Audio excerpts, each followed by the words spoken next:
All the academy students are here for one thing, to level up by hunting low-level demonized rats. And nobody expects much from Lin Luo. After all, he's just a low-rank healer everyone laughs at. But what nobody knows is that his abilities have completely mutated. His healing skills are broken in the most ridiculous way possible. Instead of restoring health, they now inflict horrifying diseases that can kill anything they touch. While everyone else is forming parties and struggling to take down rats one group at a time, Lin Luo is casually wiping them out solo. One after another, the monsters drop dead as he experiments with his new powers. At one point, a rat tries to ambush him from the bushes, only to have every scrap of flesh ripped from its body, leaving behind nothing but a skeleton. As he pushes deeper into the forest, he leaves behind a trail of corpses and racks up levels faster than anyone in his class. But just when he's about to move on, a group of guild members suddenly blocks his path. According to them, this hunting ground belongs to their guild, and nobody else is allowed to farm monsters here. Lin Luo doesn't argue. Instead, he simply smiles and steps aside to watch. The moment they engage the monsters, he secretly tests out a brand new skill. A brutal wave of stomach pain hits the guild members out of nowhere. They clutch their guts and collapse to the ground as Lin Luo curses them with explosive diarrhea. Their bodies can't handle the pressure. Some are literally sent flying, while others have their pants explode. The stench and pain become unbearable for them, and the monsters show absolutely no mercy. Within moments, the guild members are torn to pieces. Then Lin Luo casually strolls over, finishes off the remaining monsters, and claims every single drop of loot for himself. So how did a healer end up with powers this absurd in the first place?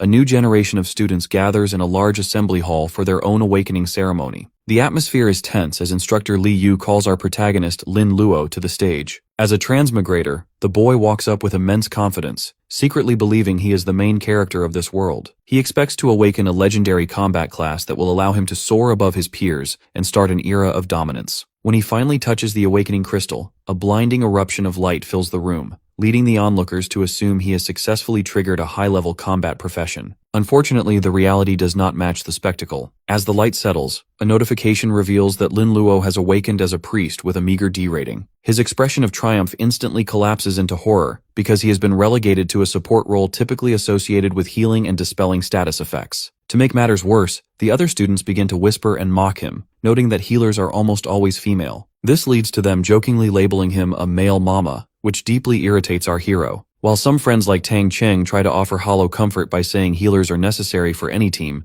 others continue to tease him. This backfire causes Lin Luo to snap, warning his classmates with a terrifying grin that if they ever need his help, he might just let them bleed out. This threat quickly silences the crowd, as they realize offending a doctor is a dangerous move. Despite the tension, Lin Luo tries to maintain some dignity by insisting that if they must give him a nickname, Milk Dad sounds slightly better than the alternative. Comparing himself to others, our boy feels the weight of his low D rank, especially when Tang Cheng is revealed to be a C rank rock knight. The situation shifts again when a massive pillar of blue light erupts, announcing the awakening of the school flower, Lian Yining. She becomes a Spirit Frost maiden with an elite A rating, immediately making her a top candidate for the country's best universities. Watching her walk away in a flurry of snowflakes, the young priest can't help but feel the gap between their fates. However, everything changes when Lin Luo opens his private status panel. To his absolute shock, his basic healing skill has mutated into something called Skin Bursting Technique. Instead of mending flesh, this skill is designed to instantly tear the target's skin apart, while ignoring a massive portion of their defense. Realizing that his magic has inverted from life-saving to life-ending, he begins to suspect that he has the unique ability to mutate any skill he learns. Because he is secretly from a wealthy background, Lin Luo doesn't waste a second and immediately uses his phone to order new skill scrolls. He briefly mentions his mother, a sailor currently working in the distant Starry Sea, before sprinting home as soon as the ceremony ends. He is so focused on his potential that he barely notices Lian Yining watching him leave with concern. Once he is safely inside his home that night, he receives his delivery and begins learning two standard priest abilities, Recovery Art and Cleanse Art. As he channels his energy, the scrolls dissolve and trigger the mutation process once again. The healing spells transform into Blood Fever Technique, which induces a debilitating fever in targets, and Enhanced Pain Technique, which doubles any agony the victim feels. Lin Luo smirks as he looks at his new arsenal, realizing that with these dark mutations, no one will ever mistake him for a harmless medic again. Just then, a notification pulls him back to reality, as he is added to a pre-exam group chat by instructor Li Yu. The teacher informs the class that they have 10 days to prepare for their final trial. Looking toward the future, our protagonist stands with a newfound sense of power, ready to show his classmates exactly what happens to those who are forced to endure his version of healing. The next day, Lian Yining stands by a school basketball court with a brown-haired friend who notices her sadness and asks if she is worried about Lin Luo. Our heroine quickly denies it, looking away in a conflicted huff, but her friend isn't buying the act. The brown-haired student warns her that things have changed since the ceremony, as an A-level professional like Lian Yining is destined for a top university, while someone like Lin Luo simply lacks the qualifications. She urges the school flower to express her feelings now before the distance between them becomes permanent. This emotional moment is interrupted by a yellow-haired student named Yang Haoran, who approaches with a basketball to congratulate Lian Yining on her high rank. This guy is a magic swordsman and a persistent suitor, but Lian Yining immediately shuts him down. She insists he use her full name and tells him that her future plans are none of his business before walking away. Due to this public rejection, Yang Haran's expression twists into a sinister scowl. He thinks to himself that she shouldn't act so noble when she is secretly writing love letters to a D-level priest. He decides to be merciless in the future as he licks his lips with a menacing gaze. Meanwhile, the scene shifts to the Demon Rat Plains, a low-level hunting ground northwest of town. Lin Luo arrives dressed in white and gold priest robes, figuring the location is convenient for testing his mutated skills and leveling up. At the entrance, several armored professionals are shouting for elite teammates to clear the area, but our protagonist ignores the recruitment calls. A red-haired woman named Sister Ching approaches him kindly, offering to protect him since he looks like a fresh rookie. Lin Luo calmly declines and walks past her, preferring to work alone. While her armored companion mocks the boy as another arrogant rookie who will likely end up dead, Sister Ching notes that the young priest has a rare level of composure and confidence in his eyes. She eventually drops the subject because her team has found the coordinates for a special monster and needs to move out. Deep in the plains, other professional teams are struggling against the giant rats, finding their attack power surprisingly high. Lin Luo watches a lone rat from behind a tree and notes that its attributes explain why most people choose to form teams. He points his staff and activates his mutation, causing a black explosion of energy that shreds the creature instantly. Given that he killed a level 2 monster so easily, he realizes his mutated pre-skills are terrifyingly efficient. He tests his blood fever technique on another rat, watching it tremble and die from continuous internal damage. This solo hunting provides a massive amount of experience, causing a levels up. He opens his status panel to assign his new attribute points, and although his D rank doesn't give as many points as a high-level class, he pours everything into his mental stat to boost his casting power. He decides to test his third skill, the enhanced pain technique, on a rat in the bushes. When the purple energy rings appear, the rat seems unaffected and confuses our hero until he realizes that the spell only doubles existing pain. Since the rat wasn't hurt yet, there was nothing to amplify.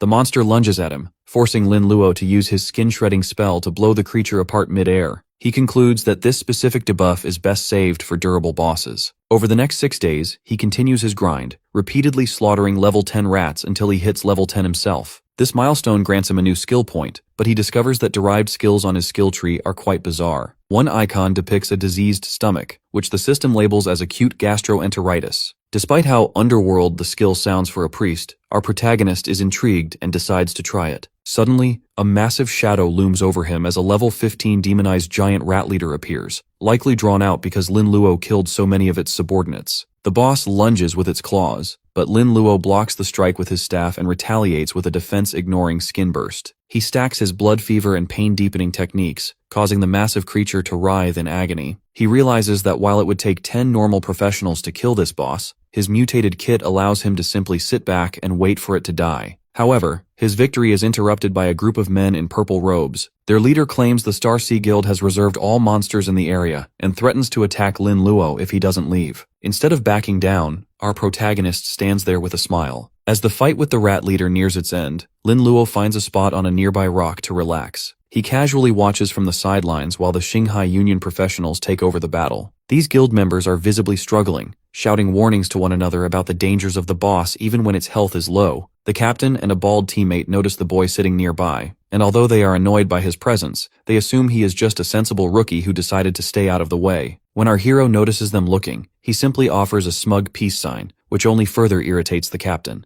Given that the Union is a powerful organization, the captain assumes no one would be foolish enough to interfere with them, so he refocuses his team on resisting the monster's next attack. Everything changes when a guild member with an afro suddenly freezes in place. His face twists in agony as he clutches his stomach, complaining that he can no longer hold back a sudden, intense biological urge. This leads to a massive, explosive eruption from the back of his pants that actually launches him forward with force. The surrounding teammates are thrown into a panic, shielding their eyes and noses from the horrific sight and smell. As the bald man and a female professional start feeling the same stomach pains, the captain realizes they are being hit by something far worse than a gas bomb. Due to the fact he is distracted by the overwhelming stench and the chaos of his team, the captain loses his focus, allowing the rat boss to lunge at him. Lin Luo remains unfazed, watching the scene while listening to music through earbuds. He stands up as his weapon begins to glow with a dark purple aura, chuckling at the idea of everyone unleashing their symptoms at once. Now that the captain has collapsed to the ground in pale-faced agony, feeling as though his insides are about to explode,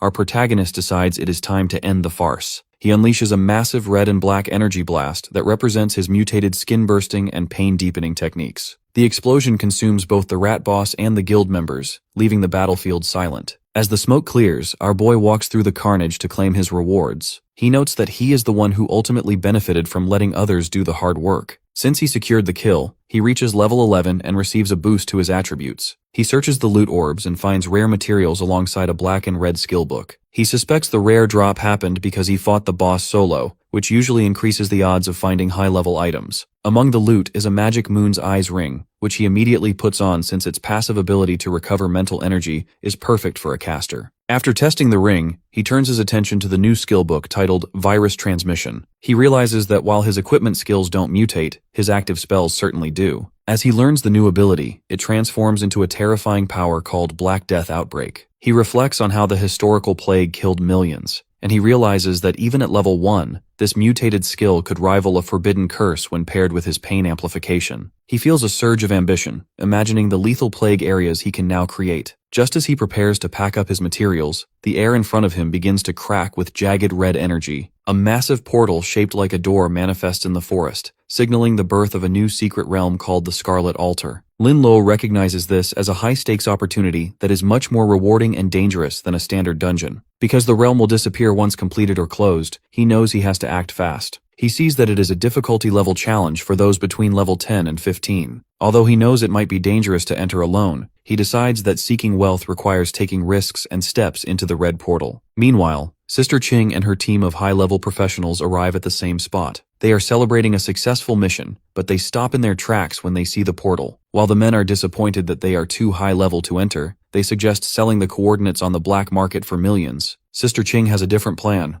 wanting to gift the secret realm to her niece who recently reached level 10. However, they realize with surprise that the portal is already active, meaning someone has already entered. Inside the realm, the protagonist finds himself in a dark cave filled with red altars and blue-skinned lizardmen. The system tasks him with clearing all monsters and destroying the altars. He analyzes the lizardmen and realizes they are much stronger than the rats he faced earlier, possessing high health and strength. As they have a keen sense of smell, the monsters detect him almost immediately and charge with their hammers. Lin Luo quickly casts skin bursting and acute gastroenteritis, causing the monsters to swell and leak fluid. However, the cave is poorly ventilated, and the resulting stench is so foul that our hero nearly gags. He realizes that using gastroenteritis in an enclosed space is a mistake, as he might end up suffocating himself. Determined to adapt, he readies his staff to test a different approach for the rest of the cave. Outside the red portal, Sister Qing stands with a double row of masked bodyguards who remain at rigid attention. Since she wants to help her niece progress, Sister Qing encourages Lian Yining to enter the secret realm as a birthday gift. The young girl arrives wearing her school tracksuit and carrying a small white fluorescent cat she found in the forest, which she believes will make a great healing pet. Sister Qing explains that she has specifically chosen these level 15 bodyguards to ensure a safe and profitable run. Although Lian Yining would prefer to pick her own teammates, she finds it difficult to refuse her aunt's kindness and prepares to enter. Unfortunately, the plan hits an immediate snag. As the masked guards vow to protect the girl with their lives, Lian Yining leaps toward the portal only to be violently repelled by a barrier. One of the guards checks the gate and realizes that someone else has already entered the secret realm, locking everyone else out. Sister Qing is visibly annoyed by this development, assuming some reckless rookie must have wandered in by accident. While she expects the intruder to die quickly so that they can take over, Lian Yining looks back in shock, wondering exactly who managed to beat them to it. Deep inside the cave, the intruder is revealed to be Lin Luo, who has just finished dispatching a level 15 demonized lizard. Because the monster is a high-level secret realm inhabitant, it provides massive experience points that immediately push our hero to level 12. He reflects on his new Black Death skill, noting that while it might be less effective in wide-open spaces where monsters are scattered,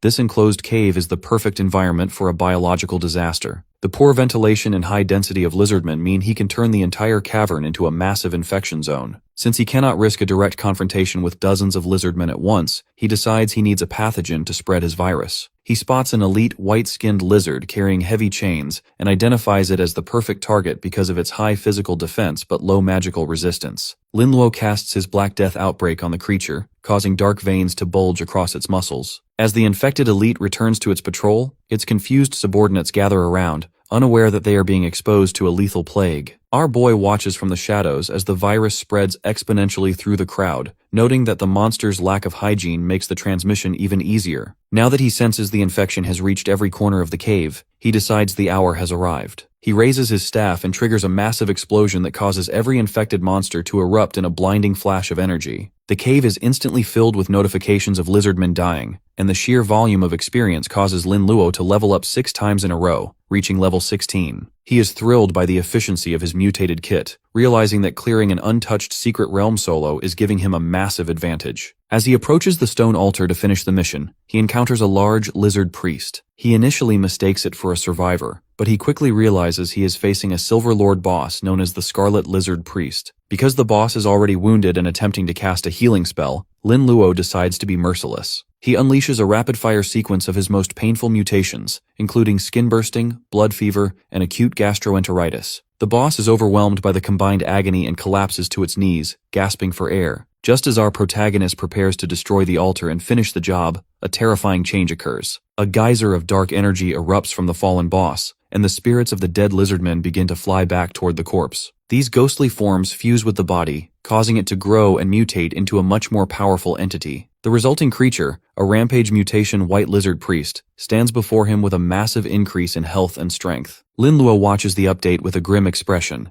realizing that the final trial of the Scarlet Altar has only just begun. He stands exhausted at the base of the altar as the white-skinned rampage mutation white lizard priest towers over him. Since the boss is a hybrid of a melee fighter and a mage with overwhelming attributes, Lin Luo realizes he is in a dire situation. This crisis is made worse by the fact that he has completely drained his energy and cannot cast any skills. The mutated priest lets out a guttural roar and lunges forward with malice. Luckily, our hero manages to dodge the massive claws, which allows him just enough time to reach into his bag for a blue mana potion. He knows that without restoring his magic powers, he has no hope of winning this fight. The boss does not give him any breathing room and immediately initiates a high-speed charge. This sudden maneuver knocks Lin Luo back before he can finish his drink. As he only managed to take a small sip, he remains frustrated and struggling to stay upright. The lizard priest then raises its staff to activate a blood entanglement skill which surrounds our hero in ribbons of red energy. Gritting his teeth, the young priest focuses his remaining power into his wooden staff and unleashes a wave of dark purple energy. Although the boss jumps into the air to dodge the attack, Lin Luo is actually relieved. The boss was never his true target, and the distraction finally gives him the window he needs to finish his mana potion. As the dark energy settles into the piles of lizardmen corpses scattered around the room, the ground begins to rumble. Lin Luo stands tall with his mana fully replenished even though his health is dangerously low. The boss appears confused that a human could recover so quickly, but Lin Luo explains that his real strategy involved the environment. He reveals that while they were fighting, he was actually infecting all the nearby corpses with his virus. With these bodies now concentrated with lethal energy, he decides to use all of his remaining mana for a final devastating move. He triggers a massive skin explosion that consumes the center of the cavern in crimson energy. No matter how powerful the mutant boss is, it cannot withstand the viral pressure of the infected flesh and blood raining down on it. The explosion destroys the balance in the creature's body and kills it instantly. Notifications flood our hero's vision, confirming the kill and granting him a massive jump to level 20 along with several attribute and skill points. Surveying the glowing loot, he is pleased to find a gold-level Crimson Fury staff and a meteor hammer. While the hammer is useless to him, the staff provides a major boost to his spirit and critical hit chance, making it a perfect fit for his build. Opening his skill tree, he discovers a bizarre new ability called Alzheimer's Technique, which causes targets to forget their own skills or become stuck in time. Despite finding the name ridiculous, he learns it along with an influenza virus skill to round out his arsenal. Given that there is still a massive amount of monster materials scattered around, he uses a newly unlocked summoning skill to call forth 2 spectral lizardmen warriors. He puts these summons to work as manual laborers to gather all the loot for him to sell later. Before leaving, he notices a rare demonized rune floating above the altar. He realizes this upgradable item is likely the greatest reward of the entire secret realm.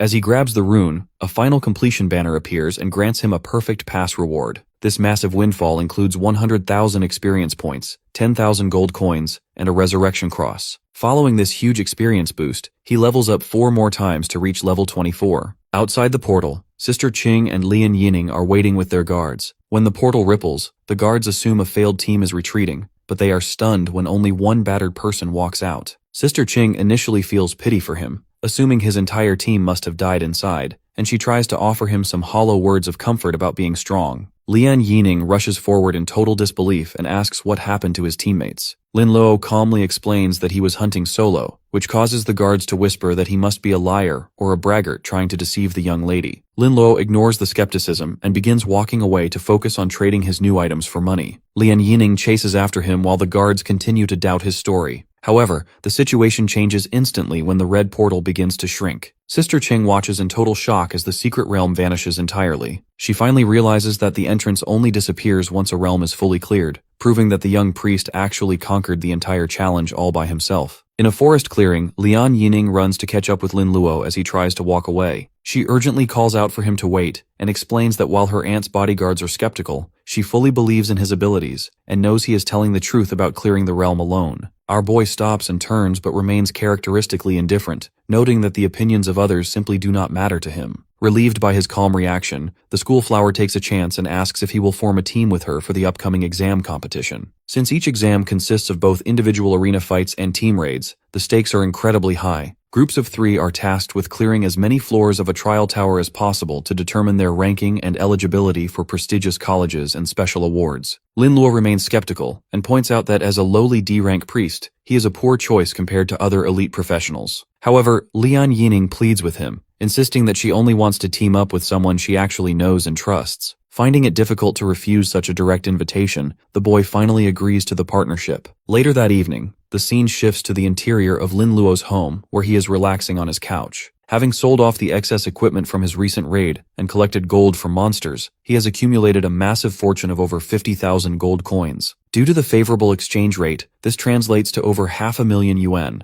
which is more than his mother earns in an entire year. This realization highlights the staggering wealth and power gap that comes with being a professional. The quiet moment is interrupted when Tang Cheng bursts through the front door in a panic, worried that his friend had disappeared or lost his temper after the awakening ceremony. To quiet his energetic friend, Lin Luo points to a heavy metal chest on the floor containing a bronze-level beast sword and armor. Tang Cheng is shocked by the expensive gifts and jokingly offers to call Lin Luo his father in exchange for the gear. After pushing his friend away and rejecting the new nickname, our protagonist tells him to get ready so they can team up and aim for the top 10 colleges in the country. Meanwhile, a tense confrontation unfolds at the Lian family estate between Lian Yining and her father. The father is furious that his daughter refused a guaranteed victory by rejecting a team invitation from the Dongfang family's S-rank heir. When she defends her choice by claiming Lin Luo is an amazing professional who cleared a secret realm solo, her father dismisses the story as a childish lie, believing it is impossible for a D-rank priest to achieve such a feat. Luckily, Sister Qing intervenes and confirms that she witnessed the boy's power with her own eyes. Although he is frustrated, the father eventually relents and tells them to do whatever they want. The story moves to the day of the exam at the base of the massive trial tower, a structure that spirals into the sky over a giant waterfall. A reporter named Bing Bing explains to a live audience that this tower is a gift from God with 999 floors, and legend says anyone reaching the 1,000th floor will become a deity. While most geniuses only dream of reaching the 20th floor, the leaderboard is currently dominated by S-rank professionals like Murong Shuihen the Angel and Dongfang He the Dragon Rider. In the crowded square, Tang Cheng is visibly nervous and asks about their mystery third teammate, fearing they will be easy targets for monsters. His worries vanish when Lian Yining appears through the crowd to join them, leaving him stunned that they secured the prettiest and most talented girl in class. Nearby, Dongfang He watches from a balcony with a cold gaze,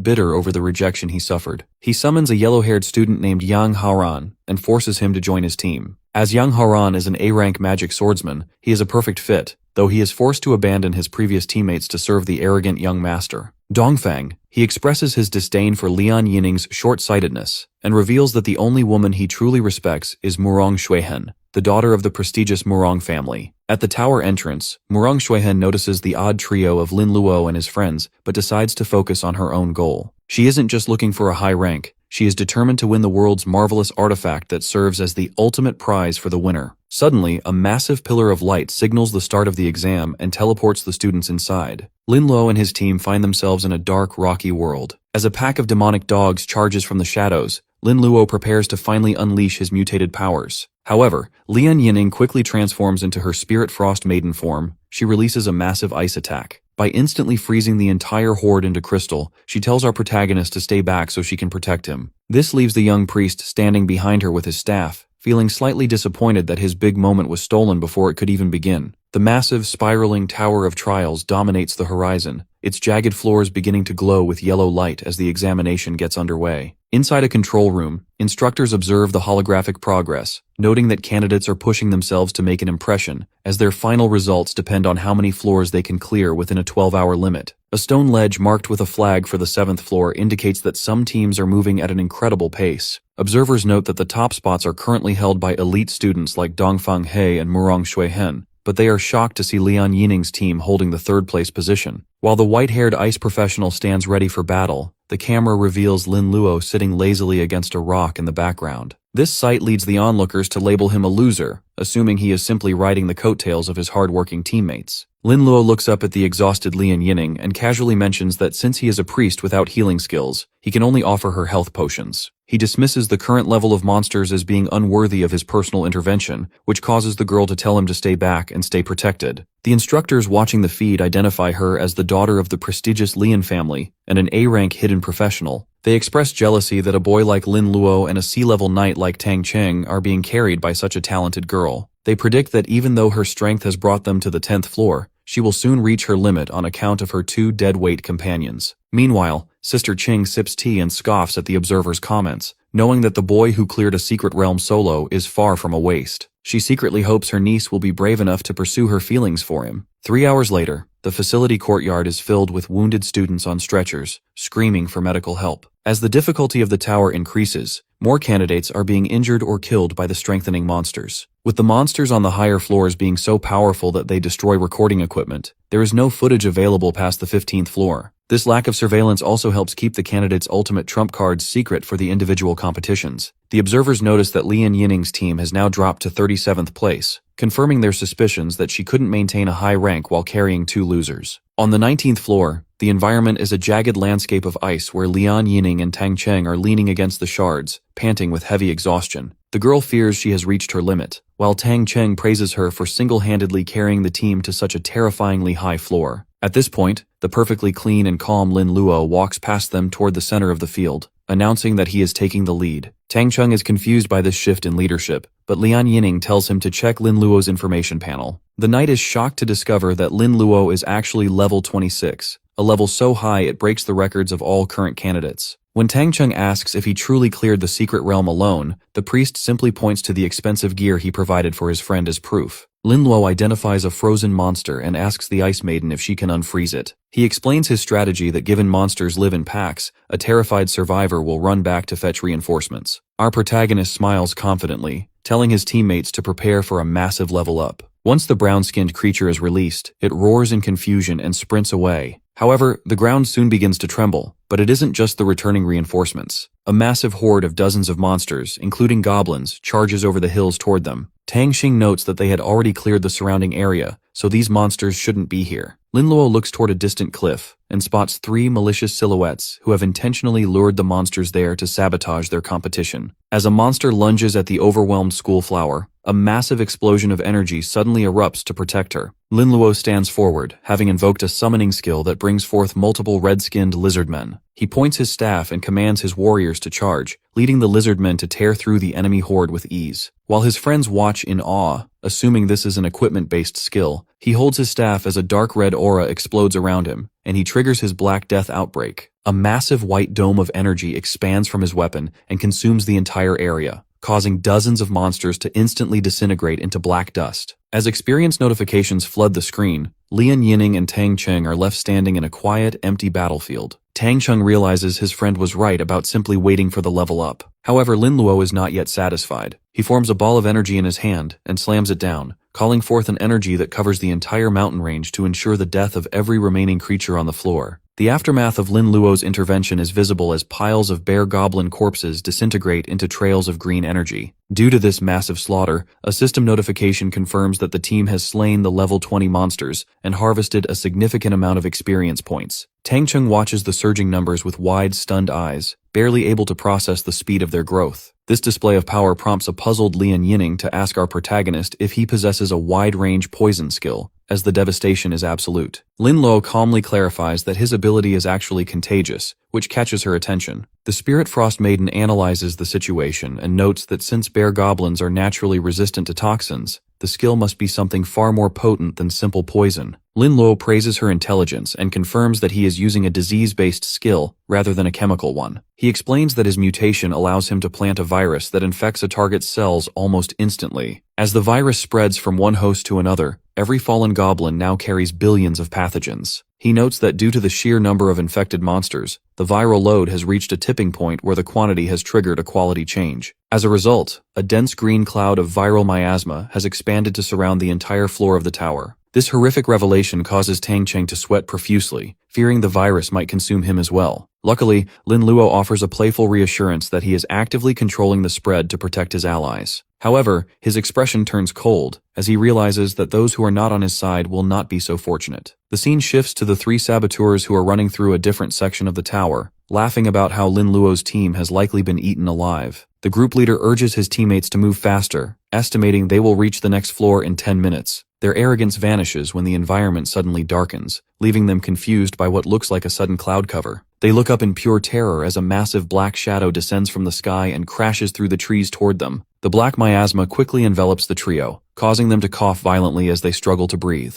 With veins appearing on her skin, the female student screams in agony from a sudden, crushing headache. The leader collapses to the ground as the Black Death takes hold, realizing he must quit the trial immediately to avoid dying from the infection. Outside the tower, a group of instructors discusses the potential of this year's candidates. A high-ranking bald instructor notes that while the previous city record was 26 floors, the presence of 4 S-level professionals this year might push the limit to the 28th floor. The officials express a desperate hope for this new generation to grow quickly, given the increasing violence of monsters in distant territories and the recent death of a legendary senior professional. They discuss the decision to offer a rare world object as the first-place prize, clarifying that while it is a generous reward, the item is actually damaged and currently useless to high-level professionals. The conversation is interrupted when the bald instructor notices an eerie yellow and orange glow emanating from the 19th floor. He realizes something is wrong as a massive amount of poisonous fog begins to leak from that specific level. At the tower exit, several students are teleported out in a state of collapse, screaming for medical help as their antidotes are failing to stop a mysterious affliction. A medic examines the refugees and confirms they all fled from the 19th floor. While a female official is confused since the nearest poisonous monsters should be on the 26th floor, the medic points out that the symptoms do not match standard poisoning. Instead, the status bars show that the candidates are suffering from a viral illness. One of the instructors identifies the dark spots on the victims and realizes with horror that a plague has broken out. As the only monster capable of spreading such a disease is usually found on the 50th floor, the instructor begins to suspect that this chaos is actually Lin Luo's doing. Despite the gravity of the situation, the instructors find a silver lining in the fact that many elite candidates, especially the S ranks, have already moved past the 19th floor and are safe from the outbreak. On the 26th floor, Dong Fenghe's team moves through a graveyard of insect monsters protected by a barrier. Yang Haoran praises the young master for his family's intelligence network, which allowed them to bring special items to nullify the local threats. Dongfang, he remains determined to break the record by reaching the 28th floor, though he acknowledges that rivals like Murong Xuehen are likely keeping pace with him. He looks toward the distance with a sense of pity, assuming his victory is already guaranteed. Meanwhile, Murong Xuehen's team is struggling on a different floor as they are swarmed by hundreds of rocky monsters that seem to be specifically targeting them. While her teammates panic at the overwhelming numbers, a teammate named Sister May pretends to be exhausted to lure the others into a false sense of security. The Spirit Angel steps forward to become the main damage dealer, thanking her friend for helping her preserve her strength. Suddenly, Sister May reveals her betrayal by confessing that she smeared their bodies with a special honey that attracts aggressive monsters. Murong Xuehen and her male teammate are frozen in disbelief, asking why she would do such a thing. Sister May's face twists with jealousy and rage as she rants about how Murong was born with everything, from beauty to an S-level profession. She reveals that she made a secret deal with Dong Fenghe, who promised to marry her into his prestigious family if she helped him win the championship.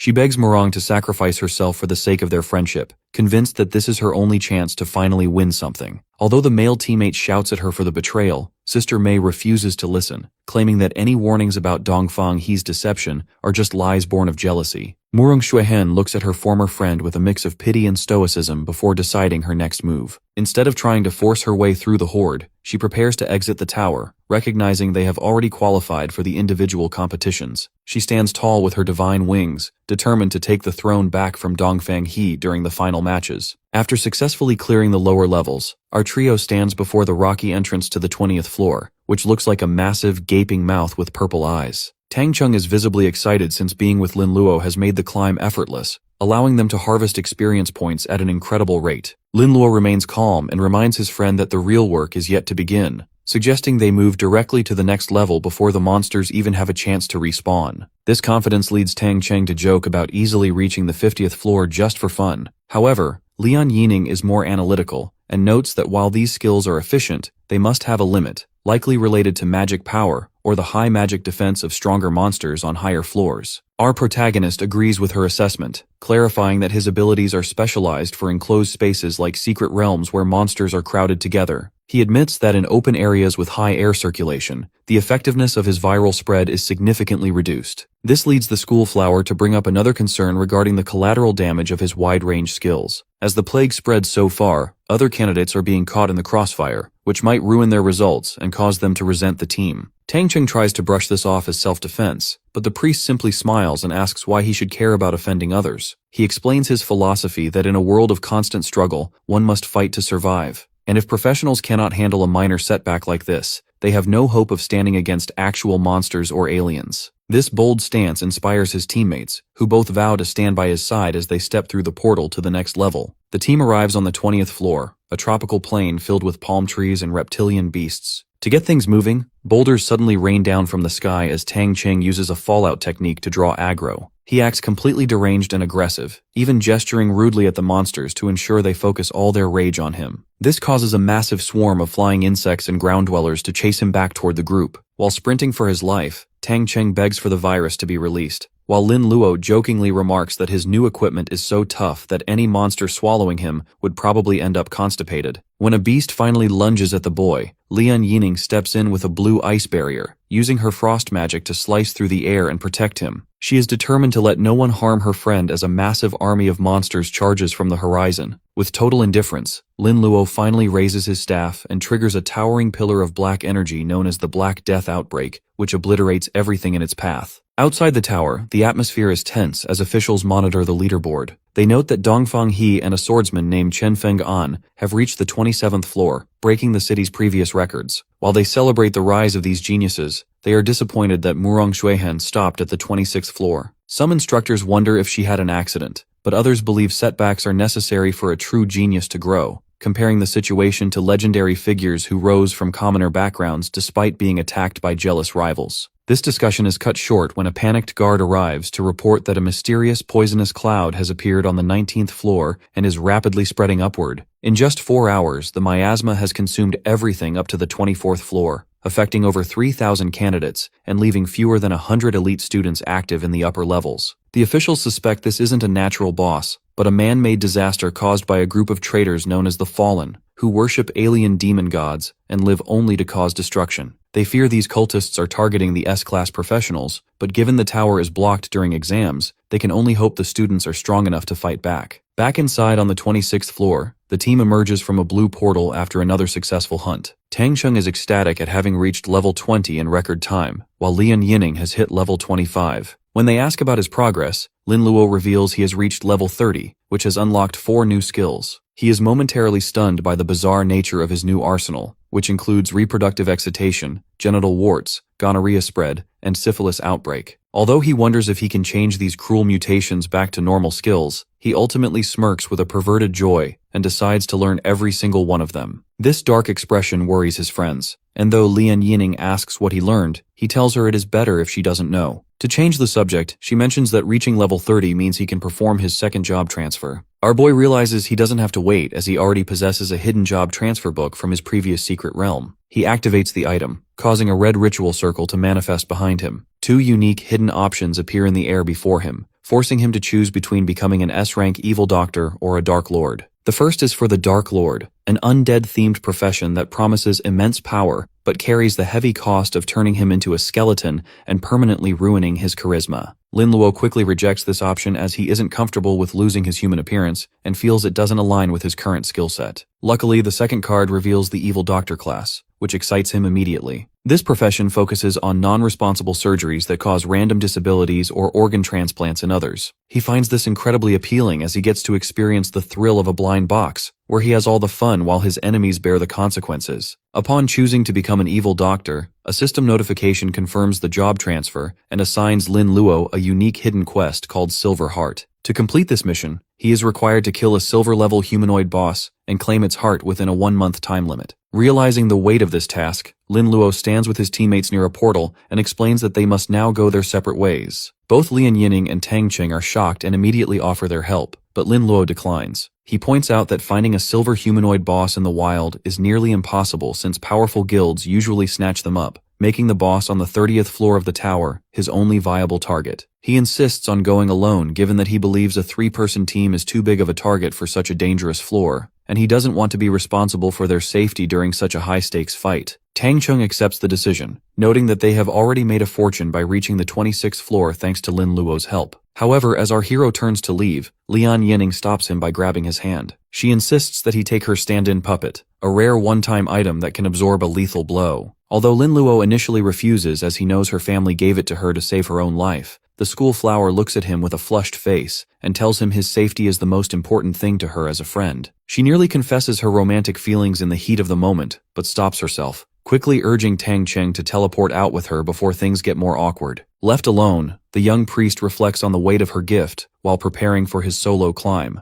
The scene shifts to the 27th floor, which has become a nightmare of skeletal hellhounds. A group of students led by Yang Haoran is struggling to survive the elite swarm and fears they will be killed if they don't find a way out. This desperation leads to a chance meeting with Dongfang He and another student named Pan Chen. Despite being rivals, they agree to cooperate to preserve their strength as they head toward the exit at Lava Lake. The combined team unleashes a massive display of magic and sword skills to carve a path through the hounds. When they reach the edge of the pit, a massive hellhound king erupts from the lava, snarling with rage. Yang Haoran recoils in terror, wondering why the boss woke up early. Pan Chen realizes the boss was drawn out by Dongfang He's dragon pet, which shares the same fire attribute and looks like a perfect snack for the evolving king. Rather than fleeing, the two elite students leap into the air to engage the beast in a massive explosion of lightning and fire. Back outside the tower, Lian Yining is in a daze after touching Lin Luo's hand, feeling her heart race with excitement. Tang Qing notices her blushing and decides to tease her, officially calling her sister-in-law. When she protests, Tang Qing reveals that he found the love letter she wrote to Lin Luo years ago hidden deep in a drawer at his house. He explains that back then, Lin Luo was struggling with strange thoughts about going back to another world and dreaming, which prevented him from responding to her. Hearing this, the Ice Maiden realizes why Lin Luo took a long vacation that year and feels a deeper connection to his past. Their conversation is interrupted when they see the bloodied and exhausted Yang Haoran exiting the tower. When the yellow-haired student tries to approach Lian Yining with concern, Tang Qing furiously blocks his path. The knight tells him to get lost and stay away from his sister-in-law, leaving Yang Haoran completely stunned by the implication that the school flower is now taken. Tang Qing decides it is best to avoid the confrontation and urges Lian Yining to move toward a waiting area for Lin Luo. This dismissive attitude causes Yang Haoran's face to contort with rage as he demands to know exactly when the girl became family to a D-rank professional. Tang Qing mocks the angry student by pointing out how obvious their close relationship is, while Lian Yining turns away shyly before warning Yang Haoran that she will take action if he continues to scream. As the duo walks away, the antagonist seethes in the plaza, unable to accept that a priest he considers trash has earned the girl's respect, while his own presence only makes her angry. Driven by frustration and arrogance, Yang Haoran points an accusing finger and shouts that a D-rank healer could never compare to him. This insult forces Lian Yining to place an ice blade against his neck while Tang Qing aggressively grabs his wrist. The knight challenges Yang Haoran to open his eyes and look at the leaderboard, which reveals that Lin Luo is currently on the 27th floor. This sight causes the arrogant student to tremble in disbelief, as he cannot fathom how a priest could reach such a high floor alone, let alone carry a team to the 26th. The surrounding crowd of students begins to whisper in shock, questioning how a support class could possibly compete with S-rank professionals. While some suspect cheating, others wonder if the priest was actually the one providing the strength for the team. This public disturbance draws the attention of the city guard, who approach Yang Haran and inform him that the deputy city guard requires his presence. Soon after, the boy finds himself standing nervously in a grand pagoda hall before powerful elders and city officials. Although he is intimidated by these high-ranking figures, he listens as an official asks if he encountered any abnormalities, like a poisonous fog, during his retreat from the tower. Yang Haran explains that he did not see any fog, but he does report that the Hellhound King woke up early and was injured by his team before escaping. The officials analyze this report and realize that the Dongfang He team never encountered a virus, which suggests the Black Death was not a natural part of the tower. They begin to suspect the plague was brought in by a candidate or a member of the fallen cult. The discussion is interrupted when a masked guard rushes in to report that the virus has stopped spreading at the 26th floor. She further reveals that a new candidate named Lin Luo has reached the 27th floor. The news that a D-rank priest has achieved this feat leaves the council in total shock, as they believe such a climb is impossible for a healer without a powerful guide. Since they know Lin Luo was teamed with the Lian family's daughter, the officials initially assume she carried him, but they quickly realize even an A-rank student couldn't reach the 27th floor under these conditions. Yang Haran interrupts the meeting with a jealous outburst, insisting that Lin Luo is a cheater who should be punished for his impossible progress. One of the older officials remains calm, noting that while special items can help against monsters, they aren't enough to explain such a massive achievement. The council decides it is too early to label the boy a cultist,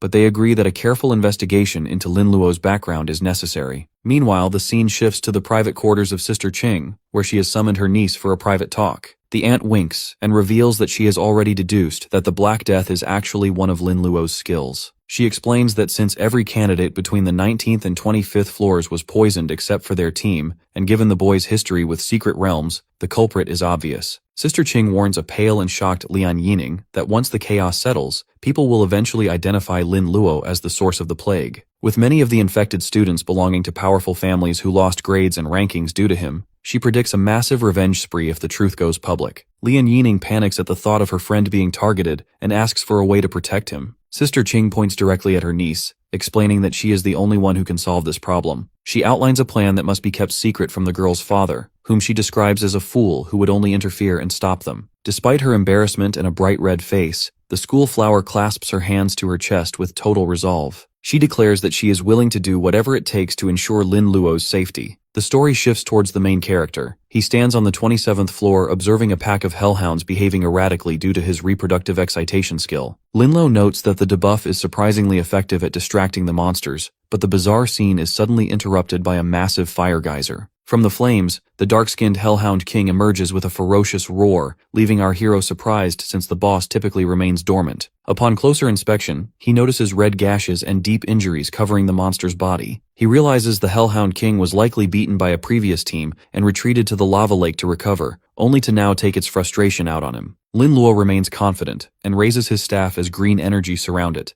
deciding that he will gladly finish off a boss that is already in a weakened state. As the monster gathers a red magical charge in its mouth for a powerful attack, our boy intervenes by casting Alzheimer's disease. This energy strikes the creature's head and causes the magical attack to fizzle out into smoke. As this specific mutation causes targets to forget their skills, it triggers a magical backlash that leaves the king vulnerable. Determined to kill the beast while it is weak, Lin Luo unleashes a sequence of multiple strikes including skin explosion, blood fever, and pain intensification. He notes that this specific combination of agony is a special package reserved for bosses. The Hellhound King screams as its skin cracks and its body is consumed by the mutations, but despite the heavy damage, it manages to let out a weak snarl. To our hero's surprise, the monster suddenly turns and leaps away in an attempt to flee. He initially thinks the dog is entering a berserker state but quickly realizes he has been tricked by a sneaky animal pretending to go berserk just to run away. Lin Luo refuses to let his prey escape and fires a stream of dark purple energy to trigger mental confusion. Once the energy hits, the Hellhound King becomes dazed and mentally disturbed, causing it to lose its authority over its pack. The surrounding smaller hellhounds become confused and then aggressive, lunging at their own leader and tearing it apart in a massive explosion of fire. With the boss defeated, a system notification confirms that Lin Luo has reached level 31 and earned significant experience along with new attribute and skill points. He surveys the loot, finding valuable magic crystals, a flame shield scroll, and a silver-level burning dagger. He is pleased with the haul and suspects he might be the first to kill this boss, since its tendency to run away makes it a difficult target for most.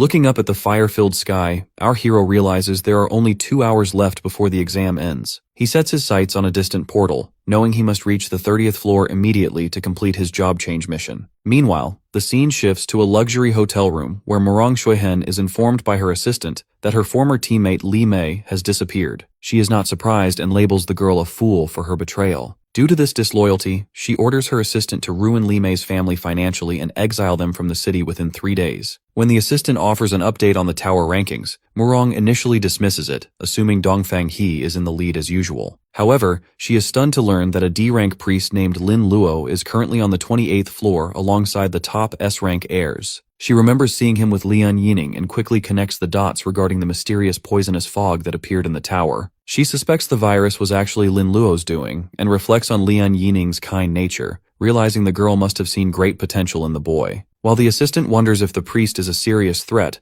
Murong Shuihen touches her chin with a playful smirk. She concludes that while a simple virus might have its limits, the idea of a D-rank priest having even more tricky skills actually makes her feel excited for the upcoming competition. Outside the Tower of Trials, a crowd of students watches the leaderboard in total disbelief. Since a lowly priest has reached the 28th floor solo, the onlookers assume he is cheating with high-level items provided by the prestigious Lian family. While Lian Yining tries to defend his honor, Tang Qing tells her it is useless to argue with people who simply cannot accept reality. Nearby, instructor Sister Qing realizes that at this rate, our protagonist might do more than just break the Binhai city record. He might actually surpass the students from the imperial capital and become a national champion. When a curious Lian Yining asks if the students from the capital are truly that strong, Sister Qing confirms that they are. She explains that while the local record was only 26 floors, the imperial capital once saw a student reach the 29th floor. This record holder was a famous necromancer named Zheng Meisen, who originally hailed from Binhai City. Unfortunately, a tragedy struck the Zheng family years ago, forcing the survivors to flee the city and become vassals for other clans. When Lian Yining notes that the name sounds familiar, Sister Qing quickly shuts down the topic, preferring to keep the past buried. The instructor then surprises the duo by mentioning that if our hero maintains his momentum, he could win the champion's reward known as a world wonder. Given that neither Tang Qing nor Lian Yining had heard of this legendary prize, they are left in a state of shock. Their conversation is interrupted by instructor Li Yu, who approaches to congratulate the students on reaching the 26th floor. However, her tone quickly turns serious as she warns them to be careful. With their impossible progress, the education department, the city council, and several powerful families are all aggressively seeking information about them. Tang Qing gives a confident thumbs up,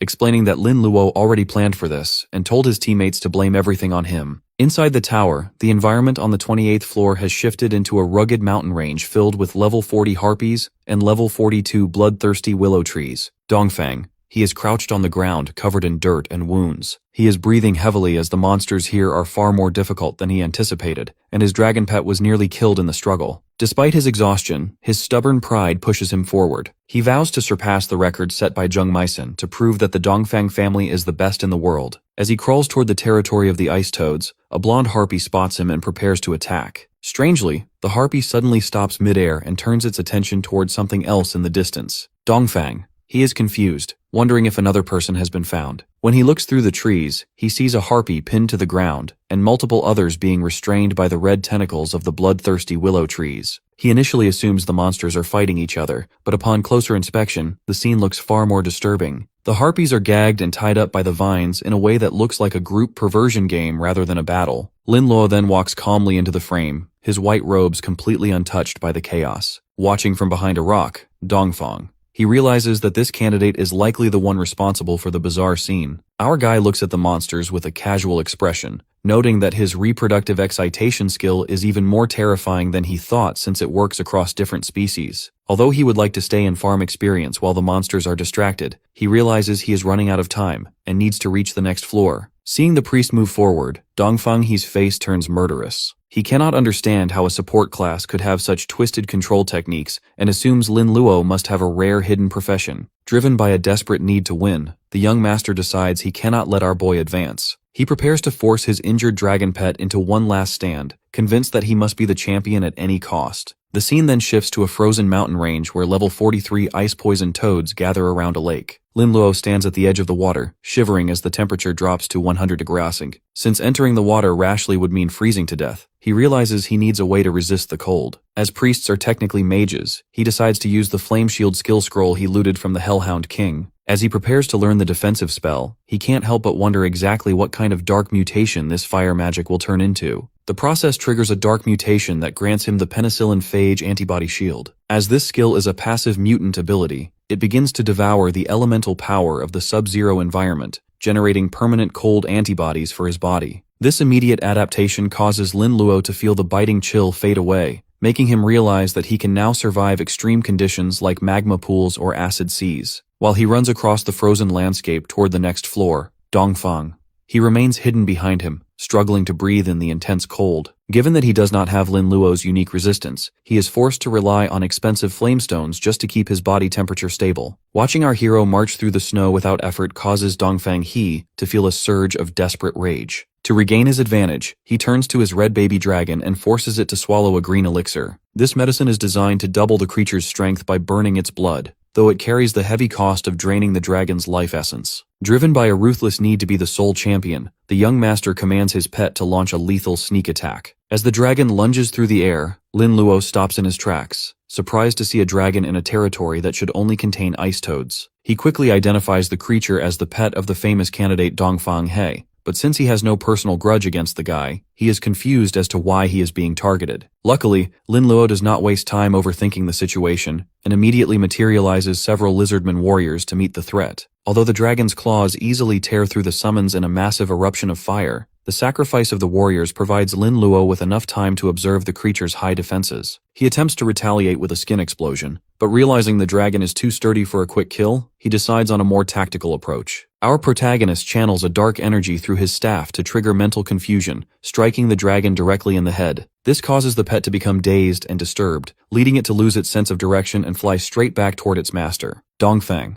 He is left in total shock when his own pet crashes into the rocks right in front of him. While he tries to shout commands to help the dragon recover its senses, Lin Luo takes a position on a high cliff to look down at his attacker. Seeing that the dragon's high resistance allows it to snap out of the confusion quickly, our boy decides to shift his focus away from the pet and deal with the master directly. He suddenly disappears from the cliffside and reappears right behind Dongfang He, catching the young master completely off guard. Although he is startled, he mocks the priest for engaging in close-range combat and vows that coming to this floor will be the last mistake of Lin Luo's life. To end the fight, the Dragon Knight winds up a powerful punch causing shards of ice to erupt everywhere. He then leaps into the air and wraps himself in a yellow energy, launching a signature strike that consumes the entire area in a gargantuan blast. Believing he has vaporized his rival, Dongfang, he stands over the charred earth and laughs manically, boasting that no hidden profession can ever hope to compete with his elite class. However, his triumph instantly turns to terror as Lin Luo appears behind him, completely unscathed. Our hero's calm question about the dragon leaves the young master frozen, realizing his ultimate strike didn't leave a single scratch. Since his dragon pet lies defeated and motionless in the snow, Dongfang, he stands in a state of absolute horror, screaming in fury at the sight. Lin Luo looks down at the enraged dragon rider with a cold gaze. When the young master demands to know what was done to him, Lin Luo menacingly suggests that the boy might lose the ability to scream if his tongue were ripped out. Dongfang, he tries to maintain his pride by claiming the priest only took advantage of his previous injuries. He issues a final threat to tear him apart in the upcoming individual competition before activating emergency return to escape. Lin Luo watches him vanish, noting that it is embarrassing to act tough while fleeing. However, the priest reveals he has left a secret gift for the dragon cub, though he quickly refocuses as completing his job change is more important. Outside the tower, the reporter Bing Bing watches someone has left the tower and informs the public that only one candidate remains inside. The crowd of students in the plaza gathers around the leaderboard, whispering with hostile skepticism. Many refuse to believe a D-class priest could outlast a dragon rider, assuming Lin Luo is a cheater who will be eliminated next. Others express a deep desire for revenge as they were tortured by the Black Death Plague during their own trials. Their speculation is cut short when Dongfang He suddenly materializes in their midst, tattered and panting.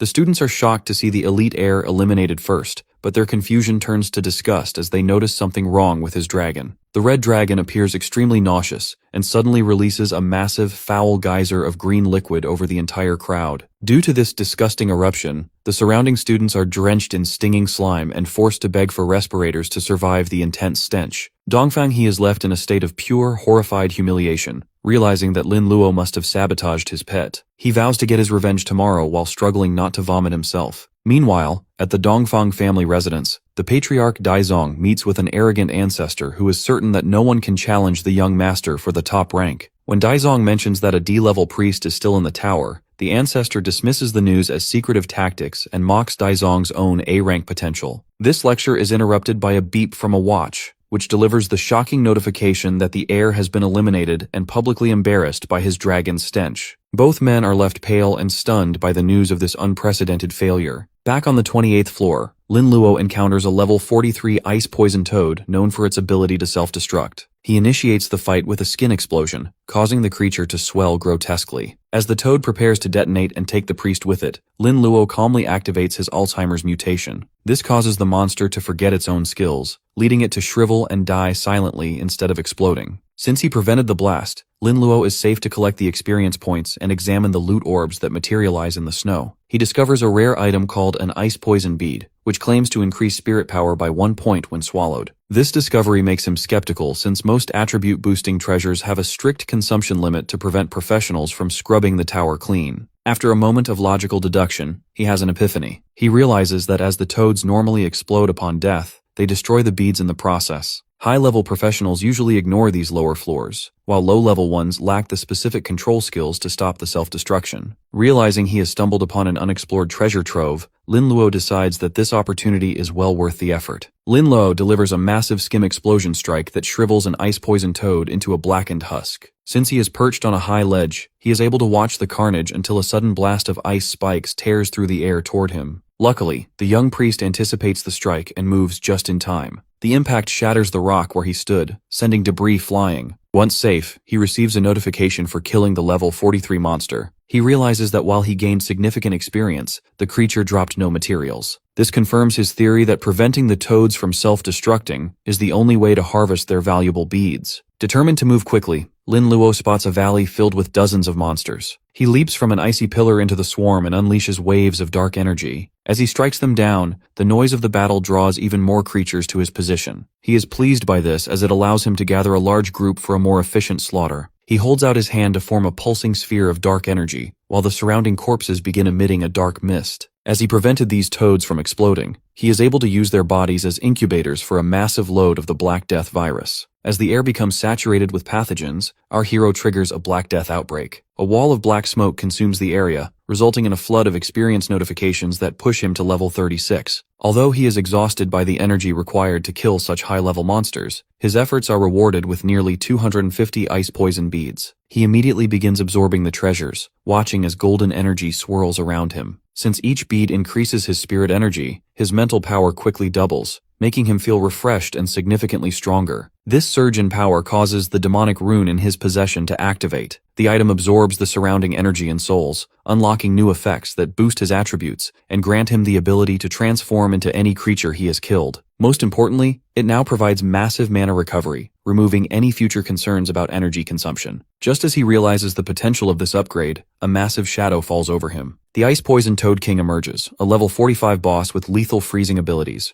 Instead of fleeing, Lin Luo decides to test his new powers. Using the rune, he transforms into a small white squirrel to zip behind the confused boss, noting that this stealth capability is perfect for assassinations. Lin Luo notes that the viral miasma in the air will eventually kill the creature on its own. However, since he is short on time, he decides to accelerate the process. He leaps into the air and targets the king's rear with a specialized combo. By casting his skin explosion and diarrhea-inducing mutations on the beast's backside, he triggers a messy, agonizing explosion. The Toad King is severely wounded and leaks energy, but it retaliates by firing a beam of freezing light. This powerful attack creates a wall of jagged ice that blocks our hero's path. Realizing a direct hit from the beam would be fatal, the young priest remains cautious as the boss attempts another strike. He spins his staff and unleashes his Alzheimer's mutation, striking the king in the face. This causes the monster to become dazed and forget its next move. Seizing the opening, Lin Luo jumps toward the boss and triggers a skin explosion directly on its eyes. Given that the king is now blinded and unable to use its light-based skills, the momentum of the fight shifts completely. Dark, flaming energy outbreaks violently around our protagonist as he prepares his final assault to end the battle. The creature lets out a desperate cry and it takes last breaths, prompting Lin Luo to realize it is attempting to self-destruct. To prevent this, he raises his hand and unleashes a shockwave of energy. By using his Alzheimer's mutation, he strikes the boss's head and forces it to forget how to trigger the explosion. A massive burst of black energy marks the final defeat of the monster, and a flood of notifications confirms the kill. Because of this victory, our hero gains 100,000 experience points and levels up to 36. He also receives a horde of rare items including the Ice King's Gland, a bead, 5 skill points, a whip, and a new skill book called Frozen Light. Lin Luo watches with mild surprise as the loot orbs orbit his body. He examines the blue skill book and realizes it contains the same magic that previously froze his own attacks, so he decides to learn it immediately. The learning process triggers a mutation that transforms the spell into ALS spread. Lin Luo recognizes the name from his original world as an incurable disease, and he notes that as a control skill, it will be incredibly useful in his hands. He then turns his attention to the Ice King's bead, noting that it provides spirit power and a super ability usually reserved for epic professionals. After he consumes the bead, blue energy pulses through him, and the system attempts to grant him a bone-piercing ability. However, a glitch occurs and he instead awakens a skill called Adrenaline Rush. Intense blue sparks dance around his body as he realizes this ability scales with his high spirit power, providing him with enough physical strength to no longer fear close-range combat. Outside the tower, the atmosphere is filled with mockery as students watch a battered Dongfang. He received medical attention. The observers find it hilarious that the elite dragon rider was humiliated by the stench of his own pet. Driven to the brink of insanity by this public shame, the young master stares with bloodshot eyes and vows to kill Lin Luo during the next day's matches. The crowd's attention is suddenly diverted back to the rankings where they see that Lin Luo has already reached the 29th floor. They are baffled by how a priest could move so fast, with some even suspecting that a high-level professional must be secretly helping him. The leaderboard then flashes with a new update showing that he has reached the 30th floor. Tang Cheng and Lian Yining celebrate wildly, noting that he has officially broken the long-standing record held by Zheng Meisen. This achievement stuns the city officials, who realize the real genius of this generation is a priest, and decide they must protect this rising star. In a hotel, Murong Shuihan watches the news. She concludes that Lin Luo must have many hidden trump cards to have reached the top of the national rankings. Rather than feeling threatened, she smiles and decides to change her plans. She figures that if she can bring him into the Murong family, she won't mind if he keeps the World Wonder Prize for himself. Meanwhile, the scene shifts to the dark, bat-filled interior of the 30th floor. Lin Luo walks confidently through the cavern, explaining that he had to rush through the previous floor by using mental confusion to start a massive gang fight among the monsters. This distraction allowed him to sneak past the chaos and save time. Since he only has 20 minutes left on the clock, he decides to use the local sinking bats to find the boss. He triggers a skin explosion that sends the monsters falling in a dark cloud of energy. To move even faster, he uses his demonization rune to transform into a white bat. He zips past the confused monsters, searching desperately for a humanoid target to satisfy his job change mission. He eventually discovers a vast cemetery filled with thousands of gravestones. Descending toward a stone platform, he identifies humanoid monsters known as blood slaves and blood servants. He spots a dark stone coffin guarded by 2 elite servants and deduces that the boss must be sleeping inside. To avoid a long fight, Lin Luo transforms back into his human form mid-air and readying his staff. He casts mental confusion on the guards, causing them to attack each other so he can sprint past them toward the coffin. He reaches the target and sees a man with silver hair in a high-collared suit, identified by the system as the silver-level Fallen Baron. Realizing the boss is still asleep, our protagonist sees a perfect opportunity for a preemptive strike. He leaps high into the air and slams his palm downward, unleashing a massive energy blast that consumes the entire coffin in a violent explosion. He expects an instant kill given the power of the strike, but as the smoke clears, he looks down with a face full of pure shock and disbelief. Because his opponent is a high-level entity, he remains cautious, suspecting that the initial blast wouldn't be enough to finish the job.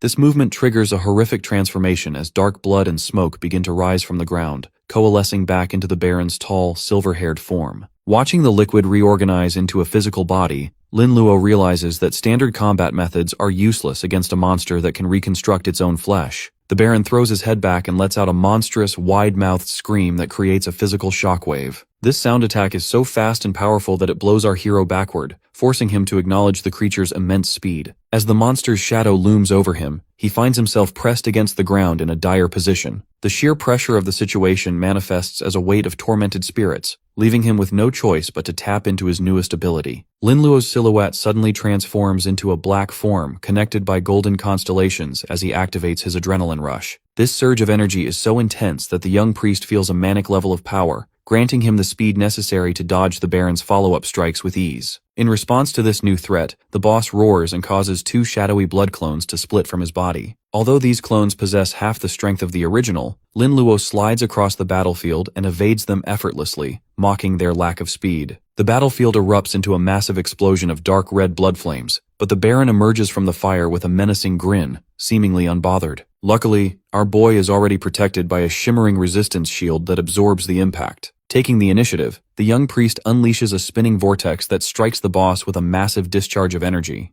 The boss struggles against the shadows, vibrating with energy as he tries to force his body back together. Lin Luo stands back to analyze the situation, realizing that as long as the Baron has access to blood, he can remain functionally invincible through regeneration. This problem leads him to look at the fluid-based bodies of the clones, giving him the idea to test a different approach. He summons a rain of crosses and needles known as the ALS spread. Instead of simple damage, these needles pierce the blood shadows and pin them to the rocks, causing the clones to shriek in agony. Our hero smiles as he notices the blood shadows turning into solid stone-like statues wherever the needles struck. He deduces that while the virus itself might not kill a vampire, the specific blood clotting symptom associated with the mutation is a perfect counter to a creature made of liquid. The Baron roars in a total fury, but Lin Luo simply fires another barrage of needles. To avoid being turned into a statue, the boss is forced to twist his body and sever his own arm before the clotting can spread. Lin Luo watches with a cold expression, acknowledging that the boss is smart enough to sacrifice a limb to survive. However, he remains unfazed and summons a massive ring of hundreds of needles to surround the area, wondering aloud how many more parts the Baron is willing to lose. To end the stalemate, a giant teal cross descends from the sky and traps the Baron inside. The young priest walks up to the captive boss and notes that while the Baron could normally turn into blood to escape, he has a counter for that as well. By pointing his staff at the cross, Lin Luo triggers a violent eruption of energy. He combines the blood fever and pain intensification mutations, aiming to burn the monster's blood away from the inside out to see if its immortality can survive being completely incinerated. A massive explosion signals the end of the fallen Baron, leaving Lin Luo standing before a collection of system notifications. Since he successfully defeated the high-level boss, he earns a massive 150,000 experience points and reaches level 40. This milestone grants him significant increases to his attributes along with 10 standard skill points and a rare gold skill point. He is left panting from the intensity of the struggle, noting that while his adrenaline ability provides excellent close combat power, the physical side effects are draining. As he recovers, he turns his attention to the floating rewards, specifically focusing on a precious gold skill point. He explains that these points are normally restricted to special quests or boss kills, and are the only way to push a skill past its level 7 limit. With survival being his primary concern, he decides to invest his points into his antibody shield. He spends 7 standard points to reach level 7, and then consumes his gold point to hit level 8. This upgrade triggers a special effect that manifests as a small winged creature known as a penicillin elf. This sentient companion not only enhances his defensive shield, but can also learn his mutation skills. Lin Luo is thrilled by this development, realizing the elf will serve as a powerful assistant. He names the little creature Green as they begin to walk through the cemetery. Next, he examines the rare drops from the Baron, which include a beating vampire core and a vial of essence. The core serves as a substitute heart and is necessary for his job transfer, while the essence is a transformation prop that can turn a human into a half-vampire. He reflects on how such items allow professionals to gain alien attributes and skills, though they come with permanent weaknesses to sunlight and fire. He decides to keep the essence for now, even though the drawbacks seem too high. He also acquires gold-level equipment called Blood Wings and the Eye of Vampire, which significantly boost his damage absorption and spell penetration. While handling his loot, his hand accidentally slips on a skill book titled First Embrace. Even though he does not meet the vampire bloodline requirements, his unique mutation ability overrides the system's limitations. As a result, the forbidden spell mutates into the T-virus infection. Our boy is paralyzed with shock, recognizing the virus from his previous life as a world-ending threat that turns organisms into zombies. He realizes that in a world full of high-level monsters and professionals, an uncontrolled outbreak could be catastrophic. As he currently lacks a way to control the infected, he decides this skill is far too dangerous to use and must be kept in reserve. With only 5 minutes left before the exam concludes, he uses the vampire core to complete his hidden mission. Intense energy surges into him as he officially changes his profession to the only hidden class of its kind,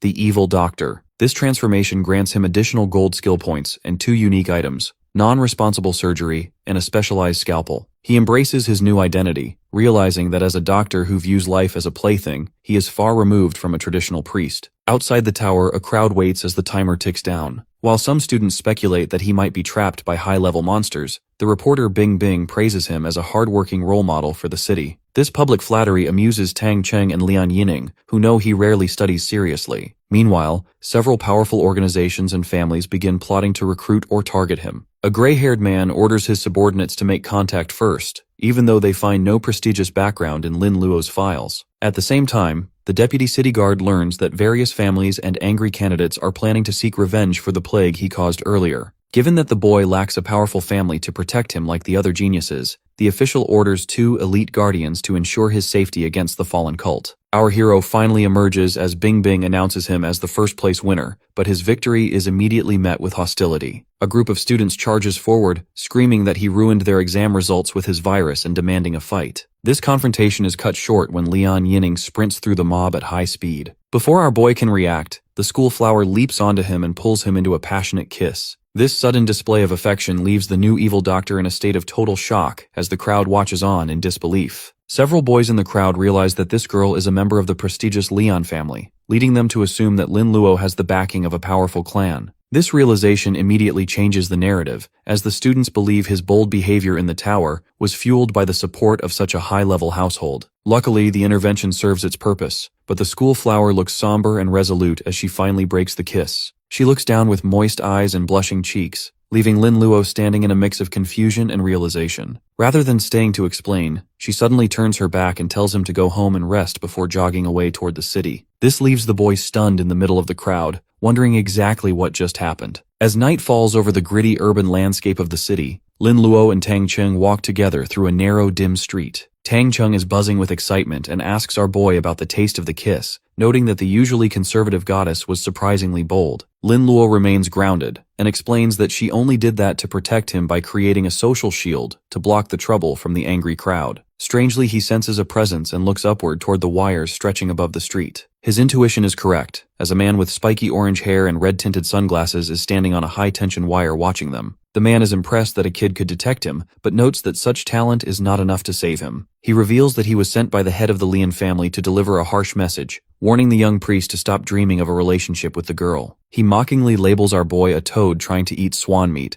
but Lin Luo remains defiant and asks what would happen if he insisted on pursuing her anyway. Nearby, 2 city guardians observe the tense encounter. While the male guardian wonders if they should intervene, the female guardian dismisses the idea, insisting they are not nannies for the students. However, she suddenly freezes as she senses a terrifying aura descending from the sky. A massive sphere of dark green and black mist slams into the alley, trapping everyone inside. The Guardians recognize this immediately as the work of the fallen cult, and realize that these villains are moving much faster than anticipated. Since the skill resembles the power of a legendary epic-level professional, the Guardians analyze the mist and conclude it is a special item containing a portion of the Lord of the Dark Mist's power. They are baffled that such a high-level resource would be used to target a D-rank professional like Lin Luo. The male guardian feels a deep sense of shame as they allowed the boy to be captured right under their noses despite orders from the deputy city guard to protect him. To fix the situation, the guardians power up their energy to break the barrier. They hope the man from the Lian family can hold out for a few minutes while they attack the blocked space with all their might from the outside. Inside the void-like mist, the man in red glasses summons a massive red axe and stands back-to-back with the boys. Tang Cheng is sweating in a panic, recalling that the Lord of the Dark Mist was a top-tier powerhouse a century ago. He cannot understand why such a legendary figure would target mere minions like them. The man in red glasses tells him to shut up and stay close, promising to handle the threat for the sake of Lian Yining while they search for a weak spot in the fog.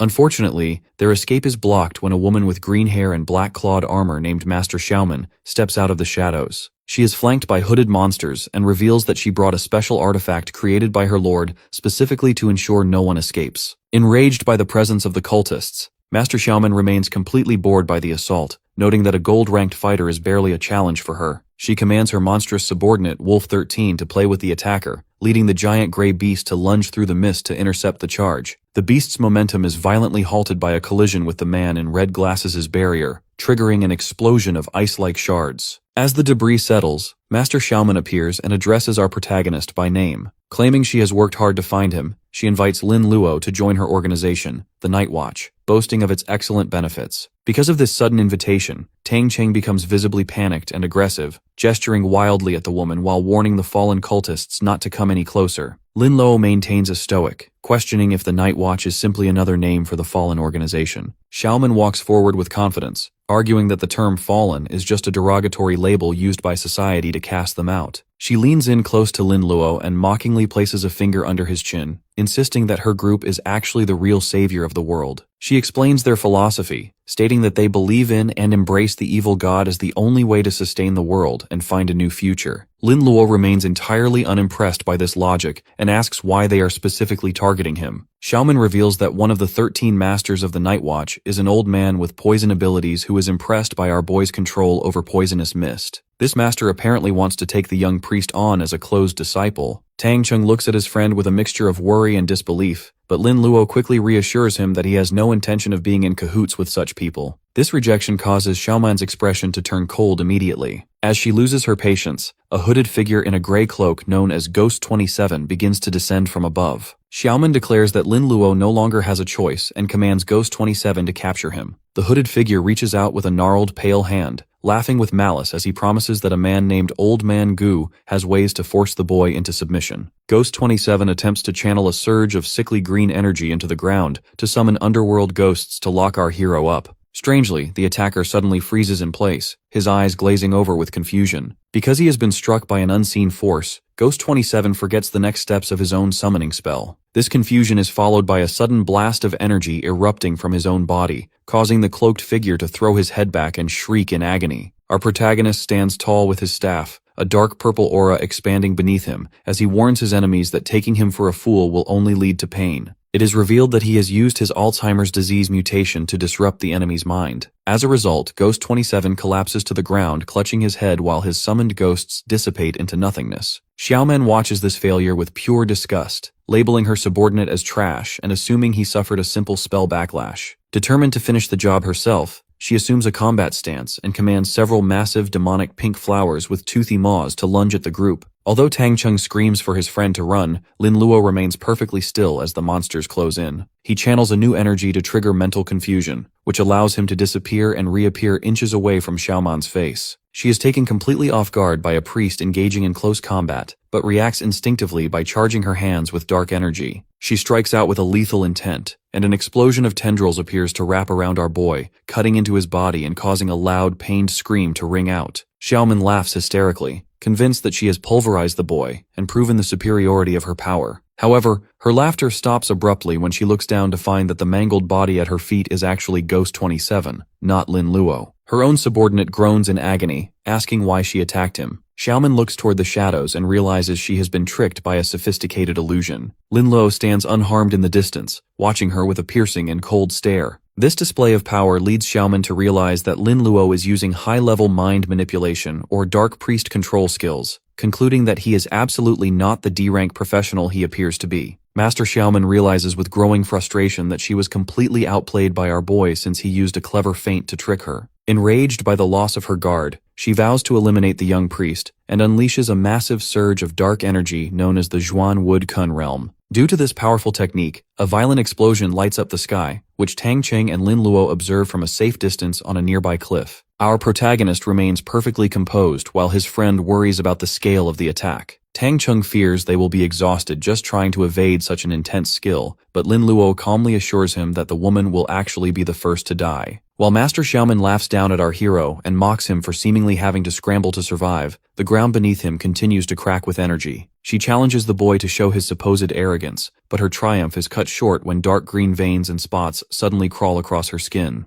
The cult leader is frozen in pure shock as she realizes she has been infected by a virus despite keeping a safe distance. Luckily, the small blue penicillin elf known as Little Green appears to trigger the Black Death outbreak. As the infection takes hold, Master Xiaoman collapses into a shadowy void with her consciousness fading, unable to comprehend how she was defeated. Tang Cheng watches the high-level enemy fall in disbelief and asks what happened, to which Lin Luo notes that the woman was just as confused as he is. He then turns his attention toward the rising fire and smoke on the other side of the battlefield. Although he isn't particularly fond of the man in red glasses, he decides to help him since the fallen are their common enemy. Nearby, the man in red glasses is engulfed in a yellow flame aura while battling the gray beast, Wolf 13. He becomes furious when the beast seems distracted, but the wolf is actually trembling as a result of a sudden, intense pain in his stomach. Wolf 13 describes the sensation as a colossal flood about to burst forth, leading him to scream for a bathroom in total humiliation. With the monster being launched into the air by this biological crisis, the man is able to deliver a final red energy slash that clears the battlefield. The man calmly adjusts his sunglasses, satisfied with the victory. He then heads toward our hero's position to offer help,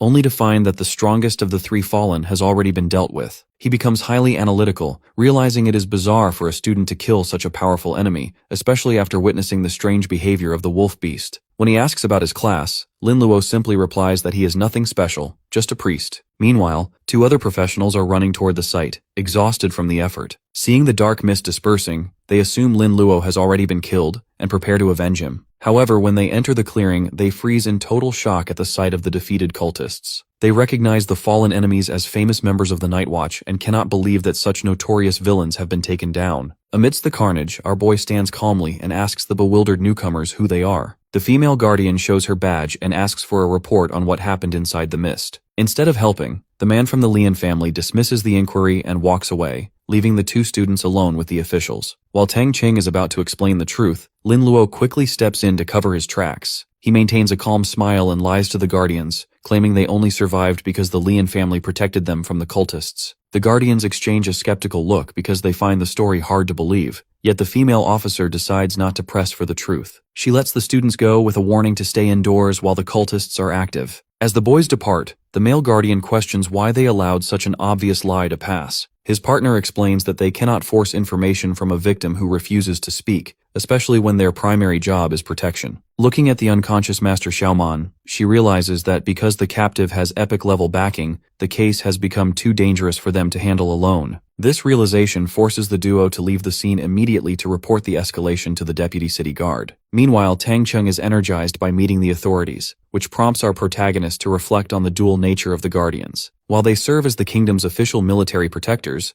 their power is also used to monitor and restrict the freedom of independent professionals. Because of this control, many powerful families harbor a deep resentment toward these agents. When his friend worries that the poisonous elder is still a threat, our boy reassures him that the city is a safe zone. He explains that while weak cultists might sneak in, the city's top defenders are more than enough to keep epic-level threats from entering. Tang Cheng remains unconvinced, pointing out that even a weak cultist is enough to crush a rookie. He notes that while Lin Luo is powerful enough to be fearless, others like Lian Yining are much more vulnerable. This concern prompts our protagonist to pull out his phone, and although he trusts the strength of the Lian family, he decides it is best to check in. He sends a message to the schoolflower asking if she reached home safely and mentioning the rumors of student attacks. She quickly replies that she is safe but becomes furious at the idea of the fallen targeting her classmates. After he reassures her that he is also perfectly fine, the scene shifts to the city's central command hall. The deputy city guard stands listening to a grim report from a masked subordinate. The official learns that 35 students were targeted in total, resulting in 7 deaths and several escapes by the enemy cultists. Although 7 deaths might seem like a small number compared to the entire student body, the deputy city guard is heavily burdened by the news as the fallen specifically target the most talented individuals. The report ends with the specific update on Lin Luo, noting that he was intercepted by Master Xiaoman's team. As our hero is safe and every enemy in his vicinity was completely wiped out,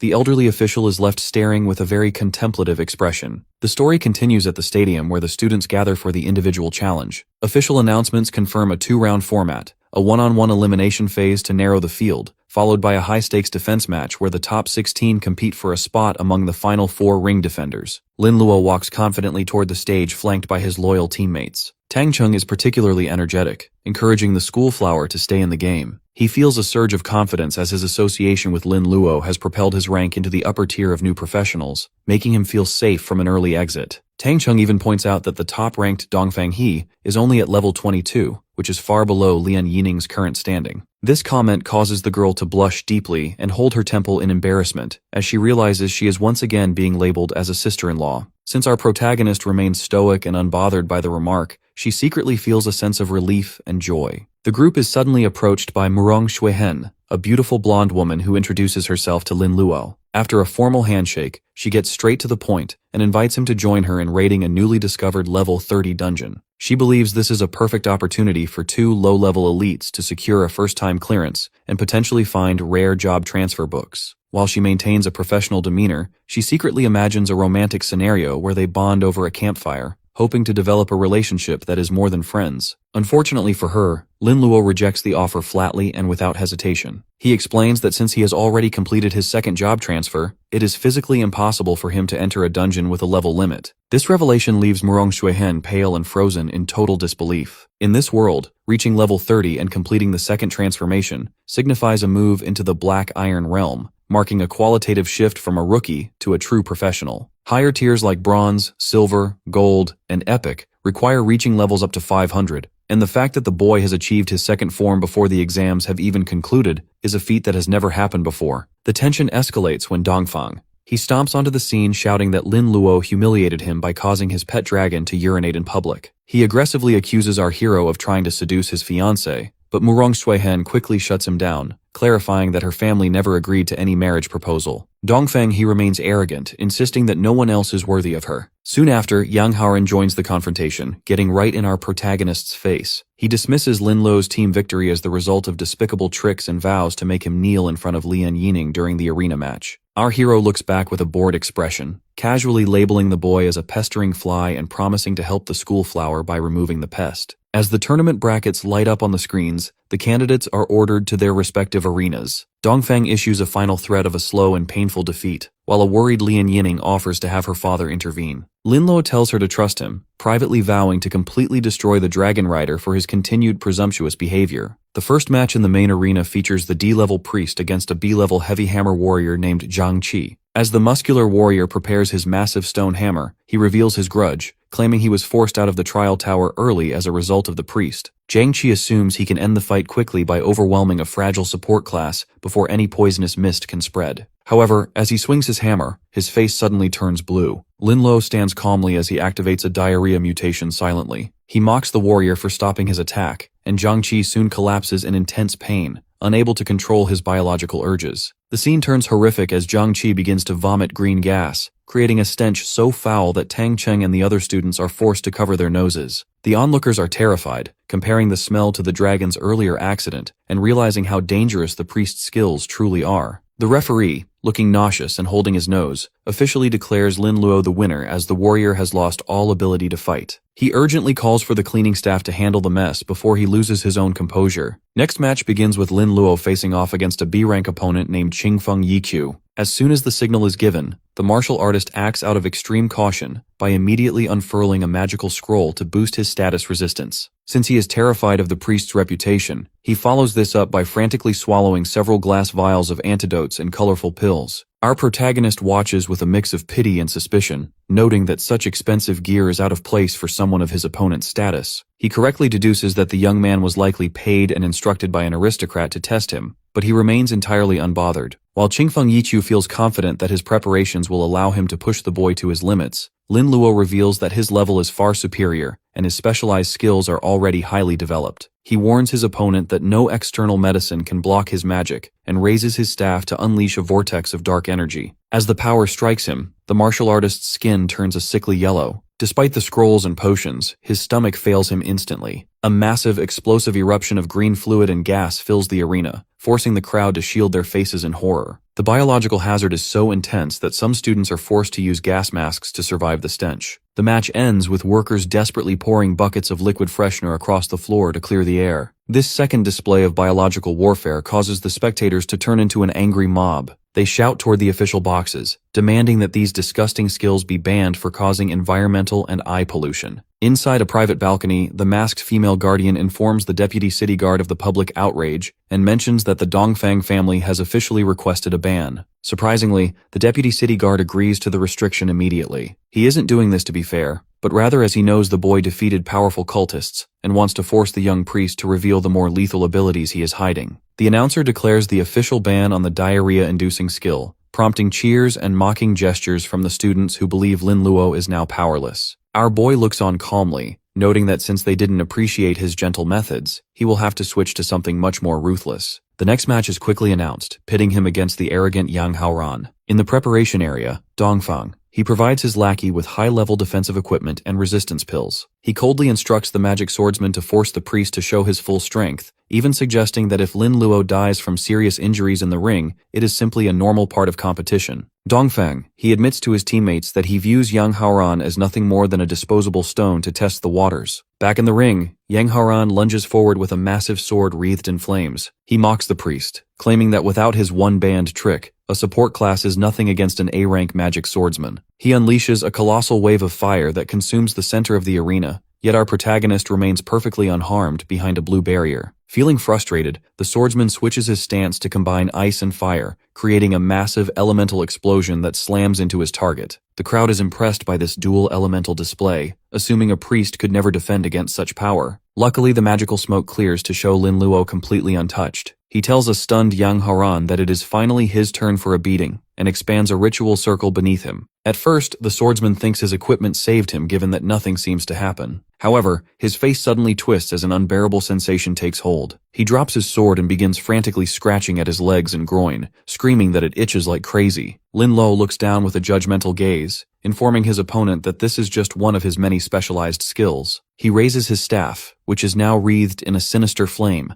as he prepares to unleash the full effects of his new arsenal, specifically the outbreaks of gonorrhea and syphilis, to show the swordsman a version of heaven he will never forget. Due to the debilitating mutations Lin Luo inflicts on him, the young man frantically scratches at his own skin, while dark wisps of energy swirl around his body. The surrounding crowd watches in a state of absolute horror, noting that he is actually beginning to bleed from the intensity of his own scratching. As he reaches a breaking point, Yang Haoran desperately gathers a sharp, freezing blue energy in his hand to encase his lower body in a thick layer of frost. The protagonist watches this move with a casual look, realizing his opponent is attempting to numb the unbearable itching and pain through self-freezing. He mockingly questions if the boy is worried about causing permanent damage to himself with such a reckless tactic, which only drives the swordsman into a blind, murderous rage. The boy begins walking slowly toward his trembling foe, pointing out that freezing an area only weakens the symptoms, rather than eliminating the source of the problem. To end the struggle, Lin Luo reaches out his hand to summon a red skeletal phantom behind his target. Since he triggers a pain intensification technique, the sudden surge of agony is too much for the already weakened swordsman to handle. Yang Haoran collapses face first into the dirt and loses consciousness, leading the officials to immediately declare Lin Luo the winner. The scene shifts to a medical room where a masked doctor stands over the fallen student. Based on the advanced state of the infection, the doctor assumes the young man has been living a reckless lifestyle to cause such a severe deterioration. A pale Yang Haoran pleads for his future, but the doctor provides a cold, professional diagnosis. As no amount of healing magic can reverse the damage, the only way to save his life is through a total surgical removal. Paralyzed by horror, Yang Haoran eventually whispers his consent for the procedure. Back at the stadium, Dongfang holds a phone to his ear with a grim expression. His teammates watch in shock as he learns that his subordinate's condition is incurable and has resulted in a permanent castration. This news causes a wave of haunting fear to spread through the group of students. They realize that regardless of the circumstances, provoking the priest is a mistake that carries consequences far worse than a simple defeat.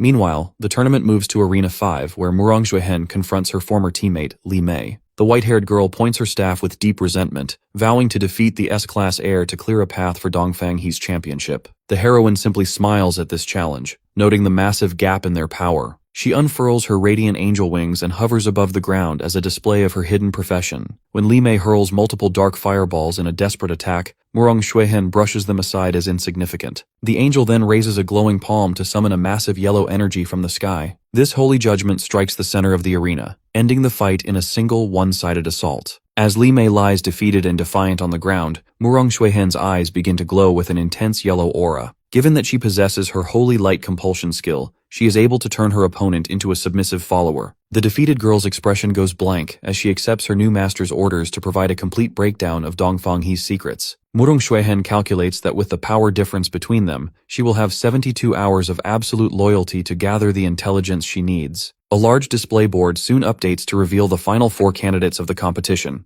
Murong Xuehen, Lin Luo, Dongfang He, and Pan Chen. With the first round concluded, the announcer calls for the second phase to begin. This part of the trial requires the top 4 to defend their respective arenas against the other 8 challengers. While the other rings begin to bustle with activity, Lin Luo stands alone in the center of an empty arena, wondering why not a single person is brave enough to step forward and challenge him. Since his previous methods appeared so brutal, a group of students in the stands shouts and gestures angrily, claiming his skills are too dangerous and should be banned. Lin Luo remains thoughtful and simply ignores the noise, privately realizing that the crowd is likely reacting to the permanent injury he inflicted on Yang Haoran. He concludes that his previous opponent was simply too fragile to handle the abuse of his mutated magic. Luckily, the shouting is interrupted when a new challenger named Fang Yuan steps into the arena. This young man identifies himself as an A-class forbidden spell mage and declares he is not afraid of the priest's perverted attacks as he can block them out. Fang Yuan immediately assumes a casting stance, surrounding himself with multiple rotating magical barriers and circles. He claims to be invincible within a 3-inch radius by using a technique to empty his senses and resist everything. This leads to the manifestation of an earth prison, which creates a massive vortex of energy and rocks that traps Lin Luo in the center of the ring. Our boy remains standing behind his own barrier, watching the mage with a bored expression. Due to Fang Yuan stacking so many defensive shields while attacking from a distance, the young priest mocks him for being terrified. The mage continues to strain as he channels more power, insisting that a forbidden spellcaster could never be afraid of a mere support class. He raises his hands to summon a massive web of lightning that strikes down toward the dome protecting our hero. The onlookers watch in awe, noting that Fang Yuan is releasing 3 high-level moves at once, including defense, control, and attack. Strangely, the lightning crashes harmlessly against Lin Luo's penicillin antibody shield. While the audience worries he might be struck, our protagonist stands tall and decides it is finally time to make his move and show the difference in their levels. He notes that a level 20 mage has no hope of breaking the defense of someone much stronger. As Fang Yuan attempts to cast a 5-element spell, his expression suddenly turns blank. With the Alzheimer's mutation, he completely forgets the sequence of his magic. This opening allows the penicillin elf to appear above the mage and trigger a skin explosion. A massive blast of green energy tears through Fang Yuan's position, leaving the audience in total confusion as their favorite suddenly explodes. Lin Luo stands over the charred and smoking body of his opponent, jokingly asking why he fell down before the fight even truly started. Although the mage tries to struggle back to his feet and considers using a forbidden skill with a heavy price, the weight of the situation eventually forces him to reconsider. He looks at the fate of Yang Haoran and decides that his life is more important than a game. Fang Yuan drops his head and raises a hand in surrender, officially yielding the match. Following this victory, no one else is brave enough to challenge Lin Luo, allowing him to easily defend his title until the end of the round.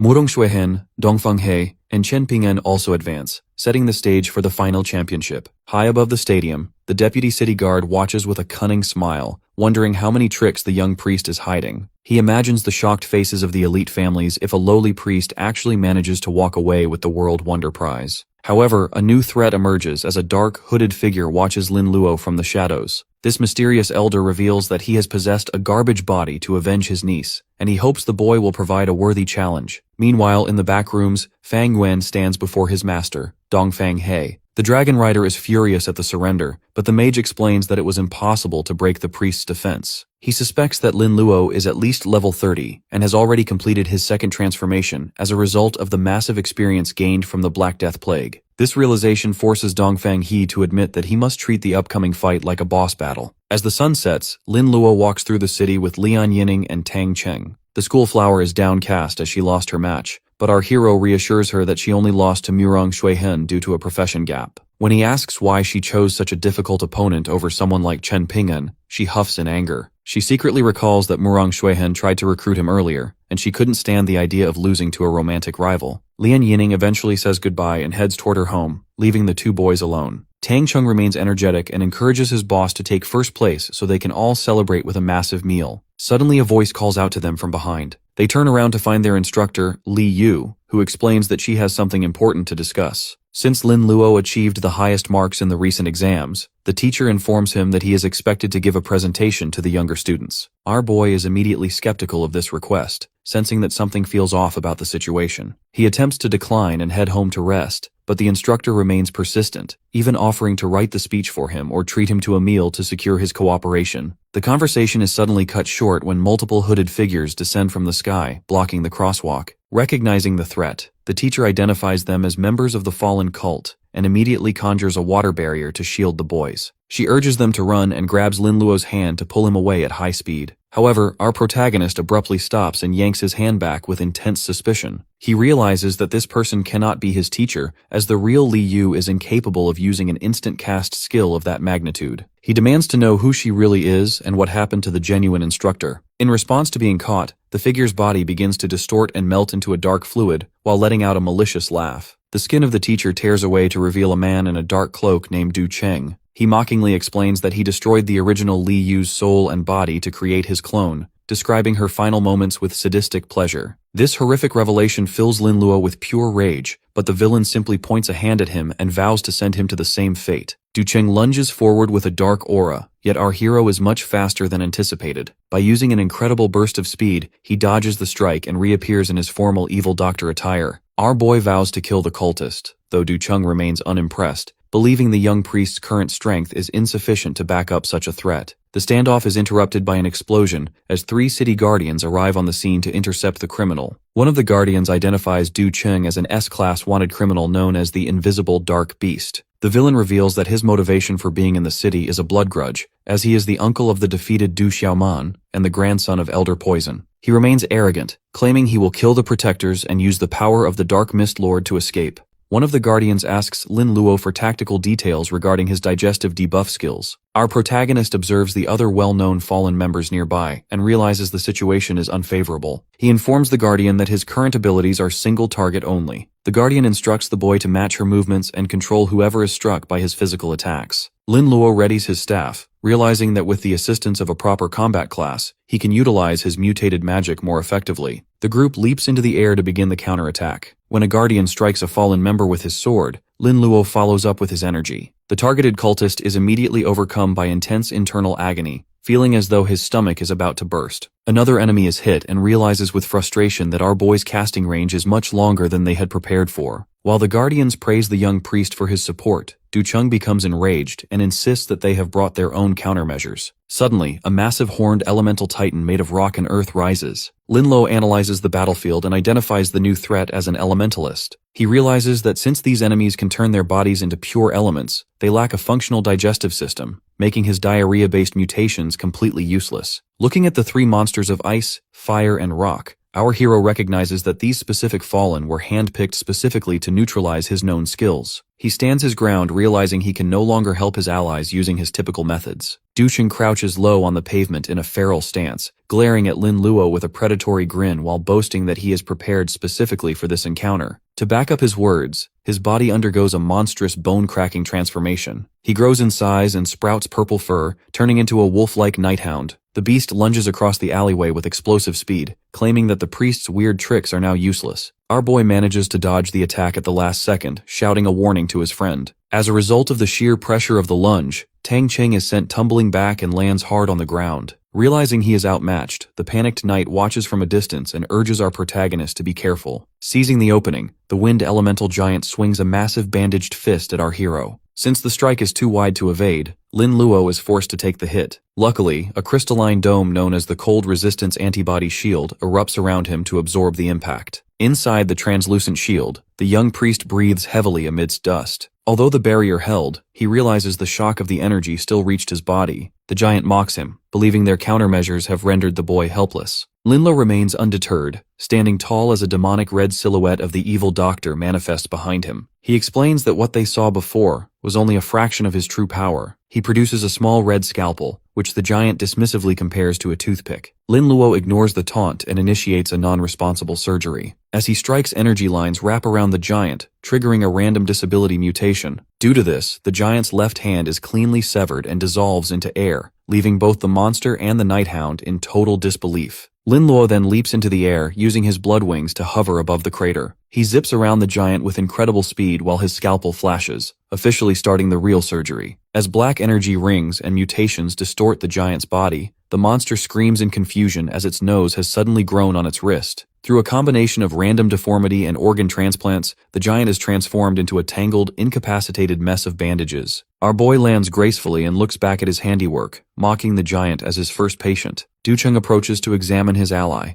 only to find the giant in a bizarre state. With the surgery completed, a mouth has appeared on the giant's rear. The monster uses this new opening to warn Du Cheng that he feels no pain, but is completely immobile. He suggests that killing the caster is the only way to recover, and warns the hound to avoid the scalpel at all costs. Du Cheng is visibly disgusted by the fact he has to talk to his ally's butt. The night hound snarls at our hero, believing he is safe as long as the blade does not touch him. Lin Luo calls the beast out for its turn, prompting Du Cheng to unleash a wave of dark energy. He summons a pack of shadow wolves and red-eyed crows to overrun the street. While the young priest watches calmly, a nearby guardian screams for him to run. She warns that Du Cheng is a dangerous S-level criminal, but our protagonist has no intention of escaping. The young priest gives the hound a devious look and offers to help with his interest in raising monsters. He releases a massive wave of reproductive excitation energy that washes over the summons. Because of this, the wolves and crows immediately stop their attack and begin pouncing on one another in a chaotic mating frenzy. The night hound and the other hidden cultists watch in total bewilderment as the dark beasts completely ignore their orders. Tang Cheng is clearly impressed by the fierce skill and shouts that he wants to learn it himself. Meanwhile, the night hound begins to tremble and flush. He screams for his minions to stop, but he realizes with horror that the mutation is so powerful that even he is beginning to struggle with his own instincts to join the pile. The battle in the alleyway reaches a fever pitch as the blonde-haired guardian delivers a powerful sword strike to a wind elementalist clone. She is determined to end the conflict right there, but her final strike is interrupted when the night hound form of Du Cheng lunges at her. Lin Luo stands nearby with a sinister aura, noting that since Du Cheng is not an elementalist, he is susceptible to a much more specialized and agonizing attack. Despite being battered, the night hound curses the limitations of his clone body and attempts to flee. The guardian tries to secure the area and tells our boy to head home while they handle the pursuit, but she is quickly paralyzed with confusion. She realizes she has lost track of the student, only for Tang Cheng to point toward the sky. Using his black wings, the boy is already soaring at high speed to stay on the villain's tail. As Du Cheng sprints through the air, he fumes over the failure of his mission and the loss of his elementalists. He plans to return to his original body to find a new way to crush the young priest, but his thoughts are cut short by a sudden, sharp pain. As Lin Luo has been following him the entire time, the villain begins to suffer from a stack of mutated debuffs. His stomach feels like a flood is erupting, his blood begins to boil, and an unbearable itching takes over his lower body. The young priest floats majestically above him, surrounded by floating skill banners representing double applications of diarrhea, blood fever, and various debilitating infections. Beside him, the penicillin elf begins to glow with cyan light as Lin Luo explains that the pain is actually being quadrupled thanks to his companion's assistance. He unleashes a final, massive explosion of energy that consumes the trembling wolf beast. The night hound clone lets out an agonizing scream and disintegrates into dark particles, promising revenge just before being completely obliterated in a plume of smoke. Back on the pavement, our boy finds a small purple orb and realizes it is a high-grade space ring. As these are typically reserved for professionals above the gold realm, he recognizes it is far superior to his standard backpack and claims it as loot. He also discovers a dark pearl on the ground just as the guardians arrive. The blonde guardian is in total awe of the kill, admitting that the priest might even be a match for her in a fight to the death. She identifies the dark pearl as a dark beast pearl, a rare artifact dropped only when a mother beast dies. She explains that it contains energy similar to a dragon crystal and was likely the source of Du Cheng's control over monsters, though she notes it is only useful for very specific professions. While she considers it useless for ordinary people, Lin Luo decides to keep it due to its high monetary value. The Guardian then expresses her gratitude for his help and extends an official invitation from Deputy Chief Guo Shou for Lin Luo to join their ranks. She lists numerous benefits, including official status, waived university tuition, a house, and a steady monthly salary of 10,000 gold coins. However, the idea of being a civil servant with a boring desk job causes our protagonist to break into an awkward sweat. Preferring his freedom over being constrained by a government job, he politely declines the offer and asks the Guardians to convey his thanks to the Deputy City Lord.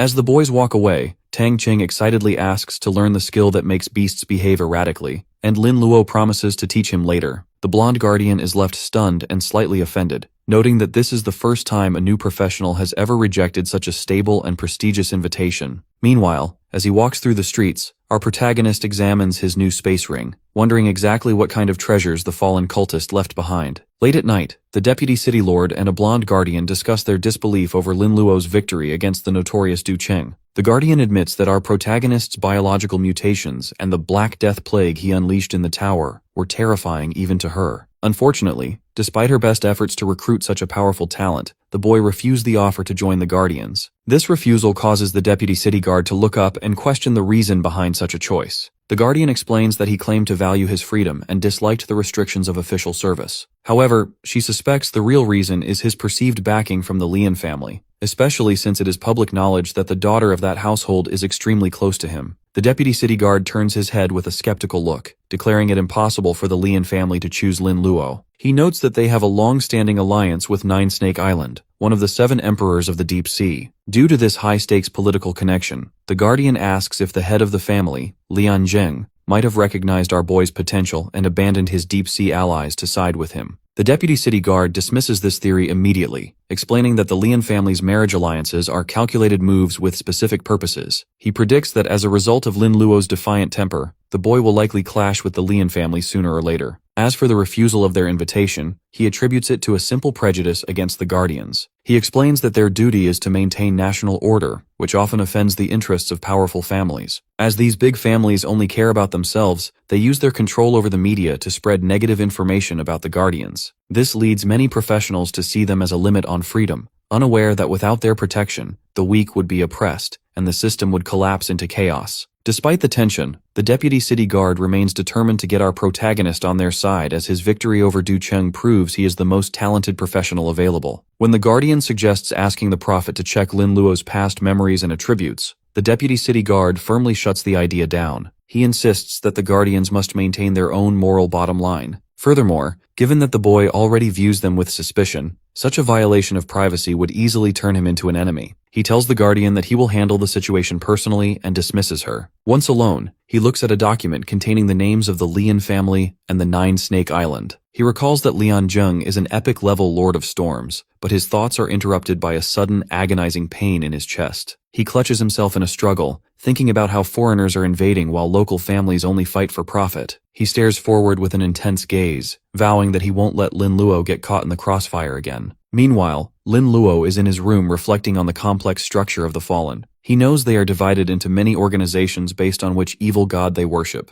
with the Night Watch being one of the most powerful. Realizing he has started a never-ending battle by killing their members, he decides that thinking too far ahead is useless. He concludes that his only priority right now is becoming as strong as possible. He picks up the golden space ring he looted from Du Cheng and decides to see what is inside. With several gold cards flying out, he realizes he is now filthy rich, as these are anonymous cards from the Adventurers Guild containing 1 million coins each. He continues to sift through the loot, finding dozens of orbs filled with rare materials like colorful python scales and jade dragon horns. Many of these top-quality goods are materials he hasn't even heard of before. Among the treasures, he notices a bone-like Sumeru mask. The item description indicates it was made by a master of formations, but requires the user to wear it to understand its function. Our boy remains cautious, fearing that putting it on rashly might cause a dangerous mutation, so he decides to set it aside. Instead, he focuses on a black and red scroll for a skill called Bewitching. This psychic ability allows a user to control an opponent for a short time based on the gap in their mental energy. As soon as he learns the skill, it triggers a mutation into Stockholm Self-Deception Syndrome. This bizarre ability has a low probability of causing a target to become obsessed with the master, leading them to self-tame and become a compelled servant or slave. Lin Luo finds the mutation weird and slightly disturbing, recalling the mental illness from his previous life. He hopes the skill will be useful for the next day's tournament while wondering what kind of world wonder he might win for taking first place. The story moves to the stadium the next day, where the sea of students has gathered to watch the 4 strongest professionals compete in the semi-finals. Tang Sheng runs toward our protagonist in a frantic state as he cannot find Lian Yining anywhere. Lin Luo checks his phone and sees that he hasn't received any calls or texts back from her. While Tang Cheng worries about a kidnapping, Lin Luo dismisses the idea as courting death given the power of her family. He decides to message her aunt, Lian Qingper, but his investigation is interrupted by an announcement calling the contestants to the stage. Lin Luo walks onto the arena floor for his match against the Dragon Knight, Dongfang He. The crowd immediately notices that the massive red dragon across from him looks much larger and more menacing than it did during the earlier accident. Some students suspect that as the pet is bound for life, Dongfang He must have used his family's wealth to stuff the creature with expensive supplements. In the VIP booth, the deputy city guard observes that the Dongfang family is desperate for a win. His assistant, the blonde guardian, notes that the audience is mostly focused on Lin Luo as he is a rare commoner who has fought his way to the top. A group of fans in the stands screams for our hero to kill his opponent, hoping for another embarrassing display from the dragon. This excitement is contrasted by a serious update for the deputy city guard. The blonde guardian informs him that the head of the Lian family has suddenly left the city for an unknown destination in the deep sea. the deputy city guard stands, realizing that Lian Zheng is finally making his move. Years ago, Lian Zheng reached the Epic Realm and became the Storm Lord by stealing a legendary job transfer item from Storm Island. Because only 2 people hold this title, he must eventually kill and devour the Master of Storm Island to ascend to the rank of Storm King. To achieve this, he is fleeing the country and using his daughter as a political pawn to secure an alliance with Nine Snake Island. The deputy city guard is skeptical of Lian Zheng's loyalty and realizes that the man's obsession with power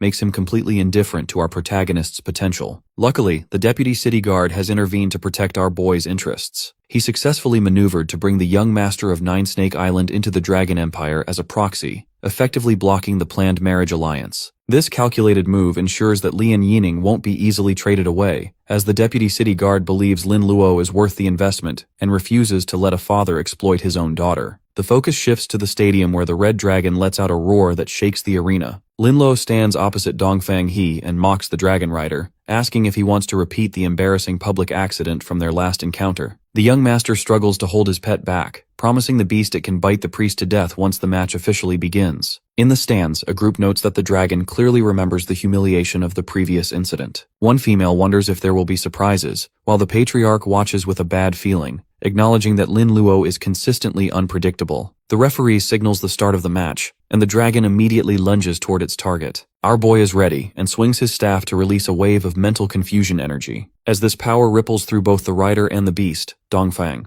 he becomes completely disoriented with vacant eyes. Our hero moves with incredible speed while the Dragon Rider is confused, leading to a disastrous mistake. Instead of hitting Lin Luo, Dongfang He delivers a strike directly into the snout of his own pet. Blood sprays across the ring as the dragon shrieks in pain, leaving the audience in a state of absolute shock. Onlookers realize the young master was trapped in an illusion that made his own dragon look like the enemy, Dongfang. He panics and tries to apologize, but the dragon glares at him with lethal intent. Seeing the contract seal on the beast's forehead beginning to crack, the young master realizes he is on the verge of losing his pet forever. To prevent the mark from shattering, he decides he must end the fight immediately using his family's greatest resources. Dongfang He powers up and equips a set of ornate gold and red Dragon Knight armor. He boasts that even if Lin Luo has reached level 30, he cannot overcome the gap in their family backgrounds. Spectators are stunned by the expensive equipment, noting its extremely high attributes and resistances. Lin Luo remains bored and decides to test if the boy's gear is truly a match for his raw level. The Dragon Knight charges with a flaming weapon. Dongfang,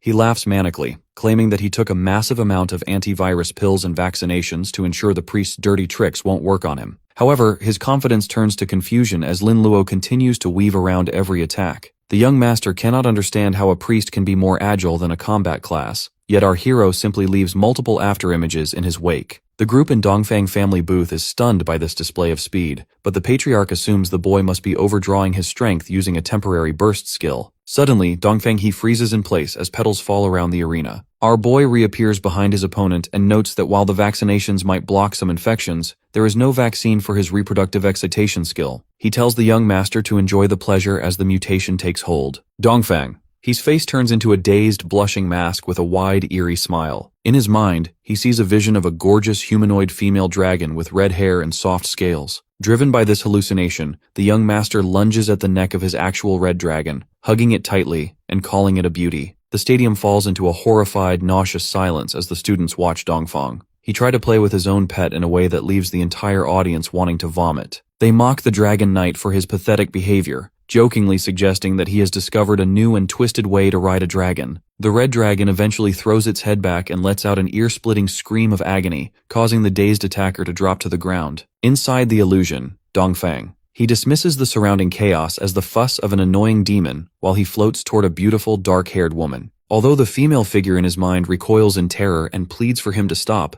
the young master only becomes more aggressive. He smiles with crazed, bloodshot eyes and insists that he won't give up on his prize so easily. Back in the real world, the dragon is pushed to its limit and uses its claws to shove its master away. The crowd notes that the proud beast is clearly holding back its strength out of a lingering sense of loyalty. Otherwise, the young master would have been killed instantly for such an insult to the dignity of dragons. High on a balcony, the Murong family patriarch, Murong Chenfu, observes the match with the girl. Murong Shuihen explains that she finished her own match quickly to watch the spectacle, and notes that the once-in-a-century sight of a professional lusting after his own pet is too exciting to ignore. She correctly analyzes that the young master is trapped in a powerful illusion, but she concludes that falling for such a trick proves he is secretly a playboy who covets beauty in private. Because of this public disgrace, the patriarch immediately decides to send someone to reject the marriage proposal from the Dongfang family. Murongxuehen is filled with relief and joy, laughing at the fact that their rivals have lost all face in front of the entire country. The students in the crowd continue to record the event on their phones, eager to keep the footage of the heir's humiliation for the rest of their lives. Inside the Dongfang family booth, Patriarch Dongfang Daizong is screaming in a blind rage while his assistants try to hold him back. Although the assistant suggests admitting defeat to save what little reputation they have left, the patriarch refuses. He realizes the scandal is already being broadcast nationwide, so he believes their only hope is for his son to win first place and use a media campaign to bury the disgrace. A female proposes a solution by casting a spell, but the patriarch warns her not to target Lin Luo directly to avoid trouble with the deputy city guard. Instead, the female decides to cast a spell on Dongfang He to wake him from the nightmare. While she prepares the ritual, the patriarch notes that our protagonist is foolishly focusing his attacks on the dragon instead of the defenseless master. He hopes the pet can hold out long enough for the illusion to break so they can still win. Our hero continues to unleash a barrage of skin explosions, causing red to pulse around the dragon's body. Lin Luo analyzes the creature's high health and resistance, noting that it is an impressive beast for such a young age. He secretly feels a glint of greed and wishes he could claim the dragon for himself, but he finds it frustrating that his Stockholm self-deception syndrome refuses to trigger due to its low probability. He decides to fight a little longer before resorting to more ruthless tactics to end the stalemate. Meanwhile, the hallucination reaches a peak of aggression.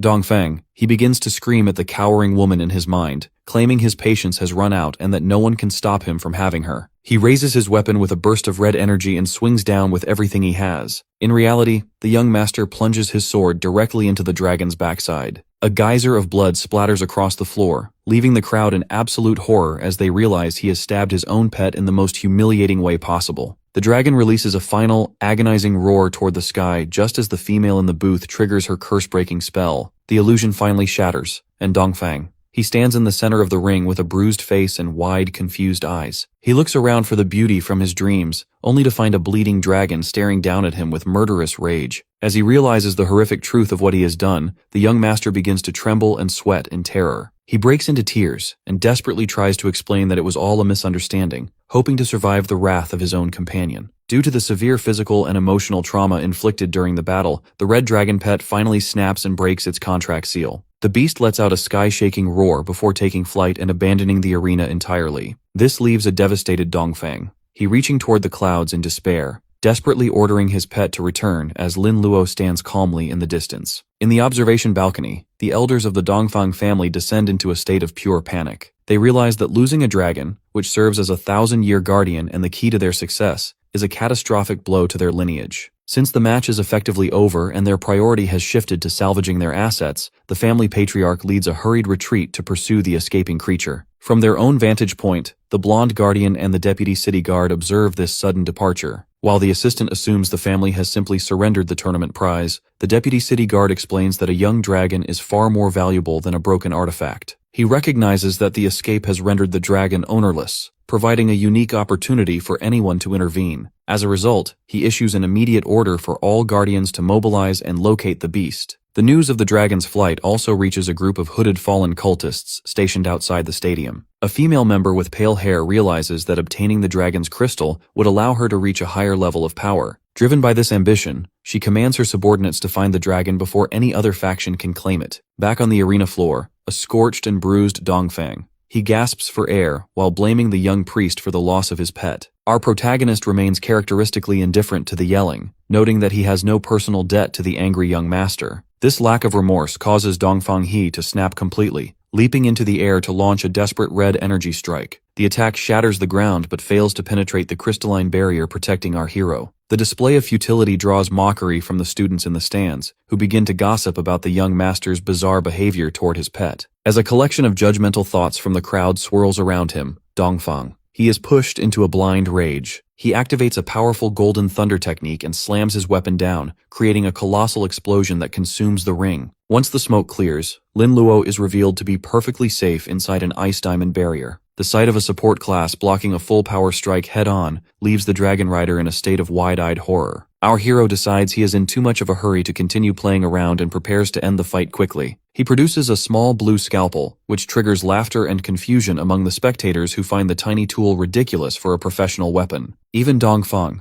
he laughs hysterically, assuming the blade is just a joke, warning his foe that he will soon forget how to laugh. He passes through the young master's guard in a flash, leaving only a faint red mark on his chest. Given that the strike seemed to have no immediate effect, Dongfang he initially believes it was a bluff. However, as the young priest walks away, he congratulates his opponent on opening a door to a new world. A magical aura suddenly envelops the young master, triggering a random degeneration mutation that results in an instantaneous sex change. The crowd is stunned to see a beautiful woman standing where the air once was. While the spectators realize the scalpel is actually a tool for horrific anatomical manipulation, the now female Dongfang he collapses to her knees in a high-pitched panic. Our boy explains with a clinical tone that the sudden weakness is due to the target failing to adapt to a completely new body structure. He mocks her further by mentioning the upcoming monthly cycles she will have to endure before advising her to surrender. The female Dongfang, he coughs up blood and loses consciousness, leading the officials to declare Lin Luo the victor of the match. Following this victory, the final match is set between our hero and Murong Xuehen. However, after witnessing the terrifying and unpredictable nature of the priest's skills, the Murong family patriarch decides it is not worth the risk to fight. Murong Xuehen looks away with a troubled expression and officially yields the match, making Lin Luo the champion of the individual competition. Amidst the victory, the young priest appears distracted while checking his phone. He informs Tang Cheng that he has received an urgent message from Lian Yining's aunt regarding the school flower's whereabouts. Since the announcement of the forfeit means he no longer has to wait for a final battle, he leaves the stadium immediately, trusting Tang Cheng to handle the remaining formalities of the award ceremony. Murong Xuehen and her team regroup at a courtyard to discuss their sudden withdrawal. Her assistant is visibly confused and questions why they would abandon the chance to win a world wonder, but the girl calmly explains that she only had a 50% chance of victory and would have suffered heavy injuries regardless. She points out that the consequences of being hit by Lin Luo's skills are too high to risk, a sentiment her uncle Murong Chenfu agrees with. He realizes that even a victory would have ruined the family's reputation if their star heir were tarnished by the priest's bizarre mutations. Beyond simple safety, the girl reveals she values the potential of our boy and prefers to build a friendship rather than create a dangerous enemy. Her uncle watches her walk away,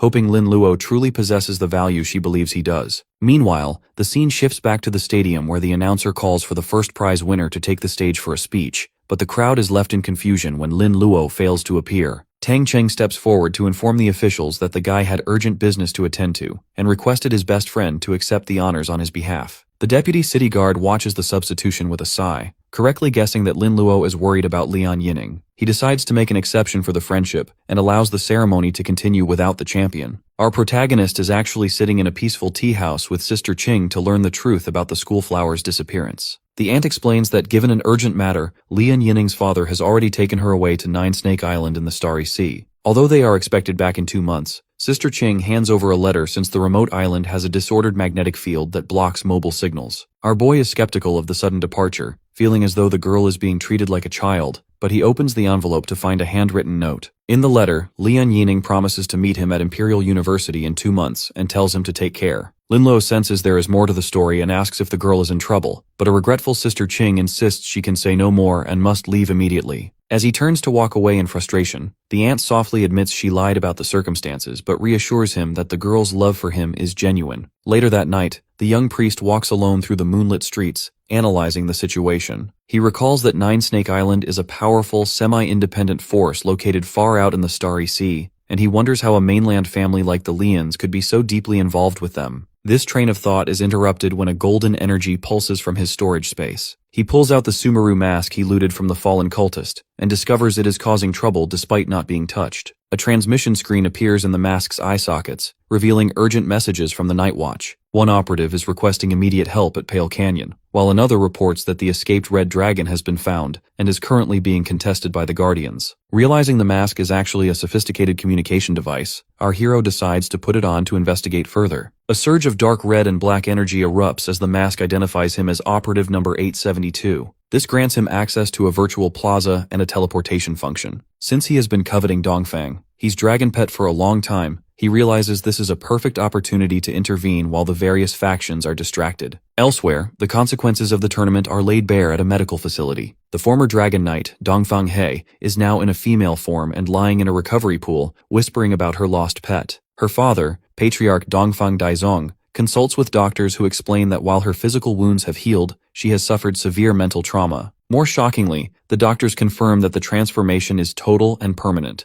The young master is now physiologically a woman. When the Patriarch suggests a transplant to continue the bloodline, the doctor clarifies that such a move would not preserve the family's true DNA. The Patriarch's reaction is cold and ruthless. He declares that if the bloodline cannot be continued through his child, he will simply father more sons. He dismisses the now female Dongfang He as a tool for a strategic marriage alliance, suggesting that some aristocrat will surely be interested in her unique situation. The girl sits up in her bed and screams in a terrified fury, refusing to accept her new life or the prospect of marrying a man. Her father remains unforgiving, reminding her that she is nothing without the dragon pet the family raised for her. He uses his magic to bind her, ordering his staff to keep a close eye on her so she can be squeezed for her remaining political value. This grim moment is interrupted when an assistant arrives with news that the dragon pet has been located in Pale Canyon, where a battle is raging between the Night Watch and the Guardians. The Patriarch immediately orders a full-scale deployment to retrieve the beast at any cost. As the family leaves to join the hunt, the female Dongfang He sits in her bonds, gritting her teeth in despair. She realizes the cruelty of her family means she will be discarded unless she can reclaim her power. Driven by a desperate need for survival, she vows to make the dragon recognize her as its master once again, to turn the tables on those who would use her. Meanwhile, Lin Luo arrives in a desolate canyon through a portal, disguised by a horned mask that earns him immediate respect as a high-ranking senior. Realizing the mask provides a powerful cover, he maintains his composure and demands a report. The subordinates reveal they are battling the Guardians under orders to recapture the young dragon, but the mission has stalled due to the heavy resistance.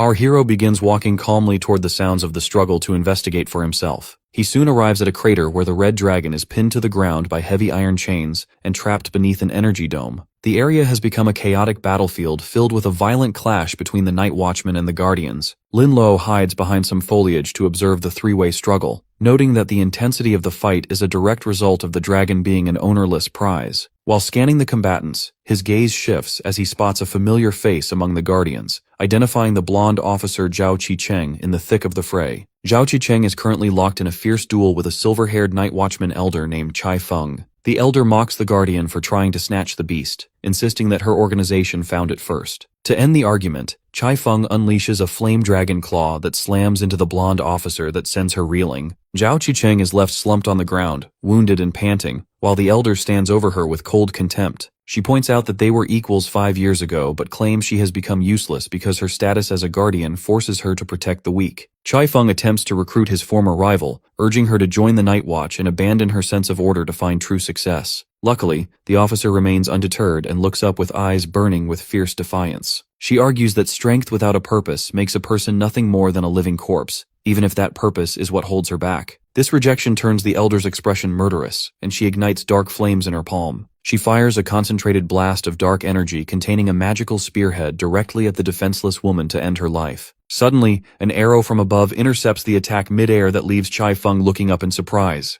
Dongfang Daizong stands nearby, having arrived with his own forces to reclaim what he considers the Dongfang family property. The elder mocks this claim, insisting that an ownerless creature belongs to whoever is strong enough to grab it first. As Zhao Qicheng shouts for her not to ignore her, Chai Feng leaps back into the fray and unleashes an elemental explosion. This massive wave of energy blasts back the Guardians and the Dongfang professionals simultaneously, while the elder laughs at their collective weakness. Watching from the shadows, Lin Luo analyzes the elder's power. He realizes that Flame Dragon is incredibly formidable for maintaining the upper hand while being outnumbered. This observation makes him realize that if his previous opponent, Du Cheng, had been in his prime, the outcome would have been fatal. Our protagonist remains perfectly still, deciding that it is best to wait for an optimal moment to intervene rather than making a dangerous, sudden move. In the center of the crater, Chai Feng continues to hold off the crowd while barking orders to her subordinates to focus on controlling the dragon. The Guardians and Dongfang family members decide to launch a coordinated attack, believing that if they can kill the Flame Dragon, the rest of the Night Watch will crumble. Despite the pressure, The subordinates tighten the iron chains around the beast, causing electricity to surge across its body. The dragon roars toward the sky in absolute pain, struggling in vain to escape its captors. Finally, our hero decides the time for observation is over. He approaches the battlefield with his arms outstretched and casually asks the combatants if they are in need of some assistance. A hooded night watchman assumes he is a superior and desperately begs him to help suppress the struggling beast. Linluo agrees to assist but immediately betrays the cultist by striking him with a skin explosion. As the other night watchmen recoil in shock, he unleashes a wave of mental confusion that forces the remaining guards to turn their weapons on one another in a chaotic brawl. The dragon watches the infighting with total bewilderment, while our protagonist jokingly tells the creature to thank him for preventing its capture. Suddenly, a geyser of crimson energy erupts as the elder Chai Feng emerges from the flames. She realizes Operative 872 has turned traitor and lunges at him with murderous intent, though our boy manages to dodge her high-speed assault. Just as Chai Feng prepares a follow-up strike, Dongfang Daizong fires an arrow from midair to distract her. The patriarch is driven by a need to avenge the perceived death of his child, forcing Chai Feng to divide her attention between the two opponents. While they clash in the air, the guardian officer Zhao Qicheng observes the scene through the dust. She identifies the Sumeru mask as the one belonging to the deceased Du Cheng and realizes Lin Luo must have taken it after their previous fight. Fearing for the safety of the talented young priest, she orders all guardians to prioritize saving him over the dragon. Chai Feng becomes overwhelmed by the combined pressure and unleashes a massive red aura to push back the surrounding fighters. She manages to grab Dongfang Daizong by the throat but suddenly senses a terrifying presence and flees the scene, dropping the patriarch to the ground. Lin Luo and Zhao Qicheng watch her exit with confusion until a cold, powerful professional named Dongfang Wuyue steps onto the battlefield. Dongfang Daizong bows before the newcomer, revealing him to be the epic realm ancestor of the Dongfang family. The ancestor explains that the death of his descendant called him through their bloodline and vows to hunt down the murderer. Before departing in a golden flame aura, he instructs the patriarch to retrieve the young heir's body for a specific purpose.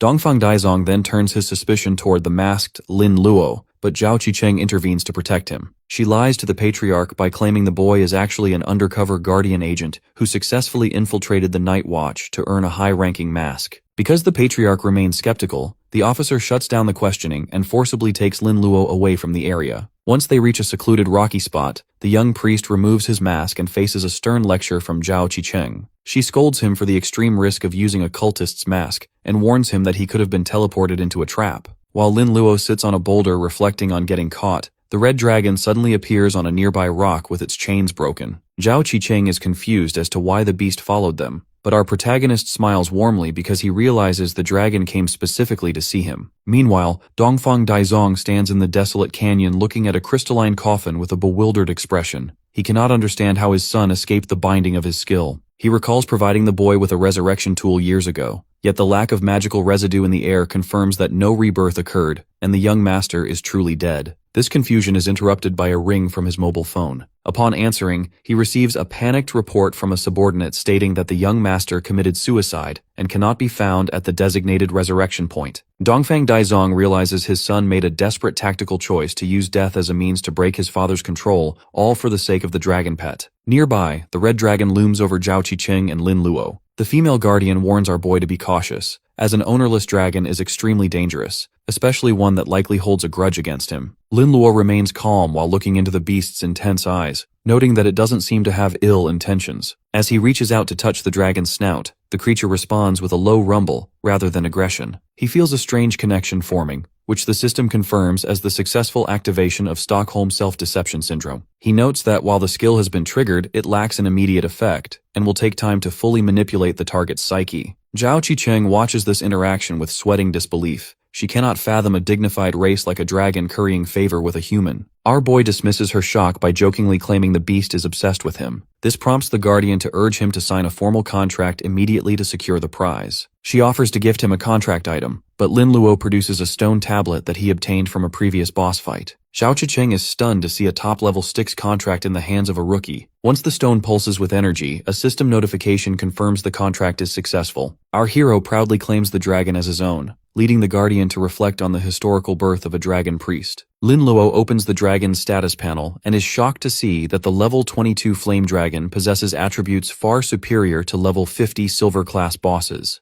Zhao Qicheng explains that these high stats are a result of the Dongfang family stuffing the creature with rare elixirs to prepare it for combat. Since the name Red Dragon feels too formal, our boy decides to call her Crimson. The dragon purrs in agreement, allowing him to leap onto her back. While he prepares to fly, Zhao Qicheng calls the deputy city guard to report that the dragon has officially made a contract with Lin Luo. In an office, the deputy city guard shouts in astonishment upon hearing that the dragon is now being mounted by Lin Luo. After confirming the details, he realizes the situation has become a long-term strategic problem, for the Dongfang family will do anything to recover their lost asset. Zhao Qicheng points out that Lin Luo lacks a special pet space to hide the dragon, meaning they will be discovered if they return to the city openly. As a result, the deputy city guard instructs her to take the boy and the beast to a remote base in the Black Steel Mountains for temporary housing. The scene shifts to a hall where the epic professional Dongfang Wu Yue stands before a trembling Dongfang Daizong. The ancestor is snarling with disgust as the killer escaped and the family has suffered a massive humiliation. When the patriarch attempts to offer comfort by promising to continue the bloodline, the ancestor dismisses him, claiming he can handle that himself. His primary concern is the lost dragon, and he calculates that, given its young age, they can recapture and tame it. He orders the patriarch to use the young master's corpse to activate a secret search method to gain the upper hand in the hunt. In a desolate landscape,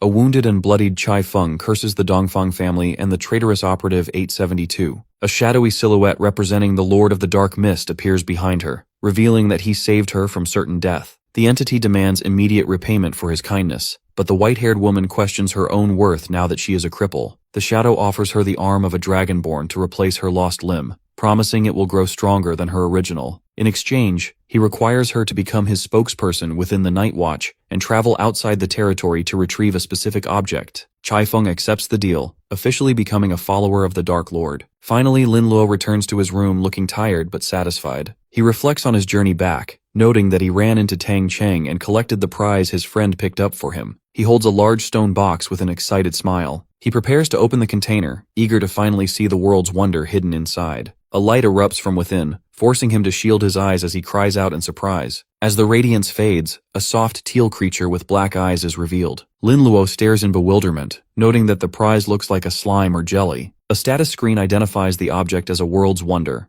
a damaged conceptual creature born from merging world rules that contains a world inside and grows by consuming space-time gaps. Our protagonist examines the translucent body between his fingers, questioning how the legendary treasure fought over by noble families could be a living slime. Little Green, the penicillin elf, hovers near the creature with a protective purr. Lin Luo warns the elf to be careful, fearing the slime might try to eat it. A sudden knock at the door interrupts the moment. When he opens it, he finds Deputy City Guard Guo Shoui standing there. The official enters and laughs, noting that the heads of noble families would be furious to see the boy playing with the world's wonder so casually. Guo Shoui notices Little Green and expresses genuine surprise at the elf's presence. To appease the wary creature, the old man offers a small yellow crystal, which the elf eagerly eats. Our hero apologizes for the lack of etiquette, but the deputy city guard dismisses it before inviting Lin Luo to join the Guardians. Our protagonist remains firm in his refusal, stating he has no intention of becoming a member. Guo Shouye explains that he understands the boy's desire for freedom, which is why he is offering the position of honored guest, rather than a standard member. The official explains that the honored guest role was created for talented professionals who dislike restrictions. These individuals are effectively freelancers who receive pay and benefits without the daily work of standard guardians. Aside from occasional special missions with great rewards, the role offers complete freedom. Lin Luo admits the condition is tempting, but asks why he was chosen.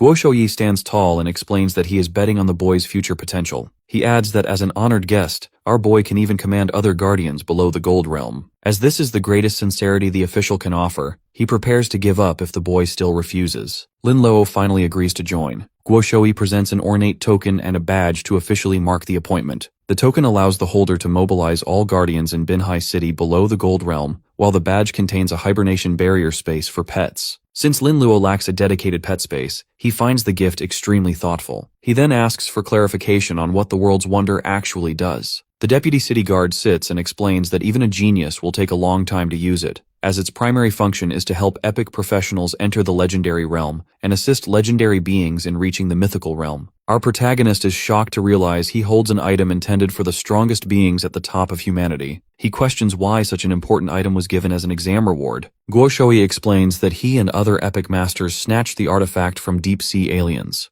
As the item was damaged and lost its power during the battle, the families decided to let their children compete for it to avoid a direct conflict between the masters. The official laughs, imagining the frustration of the top families who expected to win but lost to our boy. Linlo notes that the description mentions repairing the wonder using a time and space gap. Guo Shouyi explains that these gaps are collective terms for rule fragments, such as a heart of territory. These are found at monster gathering points guarded by intelligent, organized bosses. In the Dragon Kingdom, such places exist in outer space, dungeons, and the Starry Sea. The official warns that these locations are far more deadly than the wilderness, but our protagonist only gives a devious smile and claims he was just asking. Guo Shouyi asks if the boy has chosen a university for graduation. Lin Luo admits he hasn't thought about it, leading the official to recommend Imperial University. He describes it as the top school in the kingdom and mentions that the young master of Nine Snake Island will be attending there as a hostage. Hearing this, our boy's expression turns sharp as he thinks of Lian Yining being taken to that same island. Guo Shouyi teases him, noting that the whole city knows they are a couple. He reassures the boy that guardians are present on Nine Snake Island, and the girl will be safe. Lin Luo asks to use the Guardian Network to send her a letter, and the official agrees, noting it is a simple matter for a member. Later that night, rain pours over the dark city streets as a car drives along. Inside, Zhao Qicheng asks if the boy agreed to join. Guo Shouyi stares out the window and confirms the agreement. He thinks back to the strange creature beside the boy, wondering if it was an elemental elf. He is intrigued by the fact that it eats elemental crystals despite not being a standard elemental. The official continues to stare into the night, noting that the kid possesses many secrets. Binhai City has fully embraced Lin Luo's fame, with skyscrapers draped in advertisements for everything from his signature priest coats to branded shampoo. As our hero strolls through the city, he jokingly considers charging for copyright fees, but his leisure is cut short when a crowd spots him. Because of his status as a local legend, a frantic mob immediately surrounds him to snap photos and document the celebrity sighting. The situation quickly turns chaotic as fans and fellow professionals swarm him with bizarre requests. One priest asks how to replicate the sex change skill used on Dongfang He, while others beg for autographs or a lesson in the diarrhea technique to cure their own ailments. The pressure intensifies when 3 female fans push to the front, with one girl aggressively offering to show him a tattoo on her belly button to prove her devotion. Another fan asks for medical advice regarding breast enhancement, which leaves our protagonist sweating in total panic at the sheer nonsense of the rumors. To escape the suffocating attention, he activates his adrenaline rush skill and sprints away, eventually finding a quiet back alley to catch his breath. He reflects on how exhausting fame has become and realizes he cannot even go shopping for supplies without being harassed. While resting in the alley, he examines his Scarlet Fury staff and notes that as a level 40 professional in his second transformation, his current weapon is now a novice-tier drag on his power. Since high-level gear is rarely found online, he was hoping to browse the local shops, but the plan has backfired. His solitude is interrupted when a group of male fans discovers his hiding spot and rushes toward him, shouting loyalty and making inappropriate jokes about his ability to enhance their physical attributes. Luckily, Murong Xuehen appears at the entrance of the alley with her elderly manager, Uncle Liu. She silences the rowdy group with a stern warning about respecting boundaries. By claiming that Lin Luo is currently on a date with her, she intimidates the fans into fleeing, as no one is brave enough to challenge the authority of the Murong family. Once the crowd disperses, Lin Luo expresses his gratitude for the rescue. Murong Xuehen casually brushes off the favor and asks why he is wandering the city alone. After he explains his need for an equipment upgrade, she recommends a high-end showroom owned by her family. They enter the top professional shop in the city, a sleek facility filled with premium armor and displays. While the selection is impressive, he notes that most gold-level items for second transformation professionals are missing. Murong Xuehen explains the market reality, noting that silver-level items are considered precious for most, while gold-level gear is usually reserved for wealthy families who never visit public stores. She takes the opportunity to invite him to join the Murong family again, offering him any gold equipment he wants in exchange for his loyalty. He politely declines the offer, reiterating his desire to remain free. Murong Xuehen admits it is a shame but shifts the conversation to a more somber topic regarding Lian Yining. This catches Lin Luo's attention, and he narrows his eyes as she reveals that the school flower was actually taken to Nine Snake Island by force to enter a political marriage with a young master. Murong Xuehen explains that Yining kept this a secret to avoid worrying him, as she was caught between her father's ambition and her duties to the family. However, she clarifies that the marriage has been delayed for a powerful figure intervened to force the groom to study at Imperial University as a hostage instead. Lin Luo realizes that Deputy City Lord Guo Shouyi has done far more for him behind the scenes than he originally thought, creating a debt of gratitude that will be difficult to repay. Murong Shuihen extends a hand to our hero, noting that she has given up her shot at the world wonder and provided him with vital information just to prove her sincerity as a friend. Lin Luo accepts the handshake, realizing that being on good terms with her is a strategic advantage. To solidify their new alliance, she has Uncle Liu present a special case containing a level 40 epic-grade magic staff. This red weapon possesses massive boosts to spirit, spell penetration, and critical hits, along with advanced skills for corpse control and mental clarity. Lin Luo is stunned by the quality of the gift, especially when Murong Shuihen admits she took it from her family's private treasury specifically for him. He agrees to purchase the staff for a friendly price of 800,000 gold coins, using his accumulated materials and money to cover the cost. With his inventory fully stocked with new equipment and consumables, Lin Luo prepares for the next stage of his journey. He travels to a fortress-like facility in the Black Steel Mountains to bid farewell to the city. Dressed in a new combat outfit, he mounts his red dragon, Crimson, and looks toward the horizon with a determined expression. As he needs to repair the world wonder as quickly as possible, he knows he must locate a heart of the territory, which can only be found in the most dangerous regions. He points toward the distance and commands Crimson to take flight, officially leaving the region behind to hunt for rule fragments in the untamed wilderness.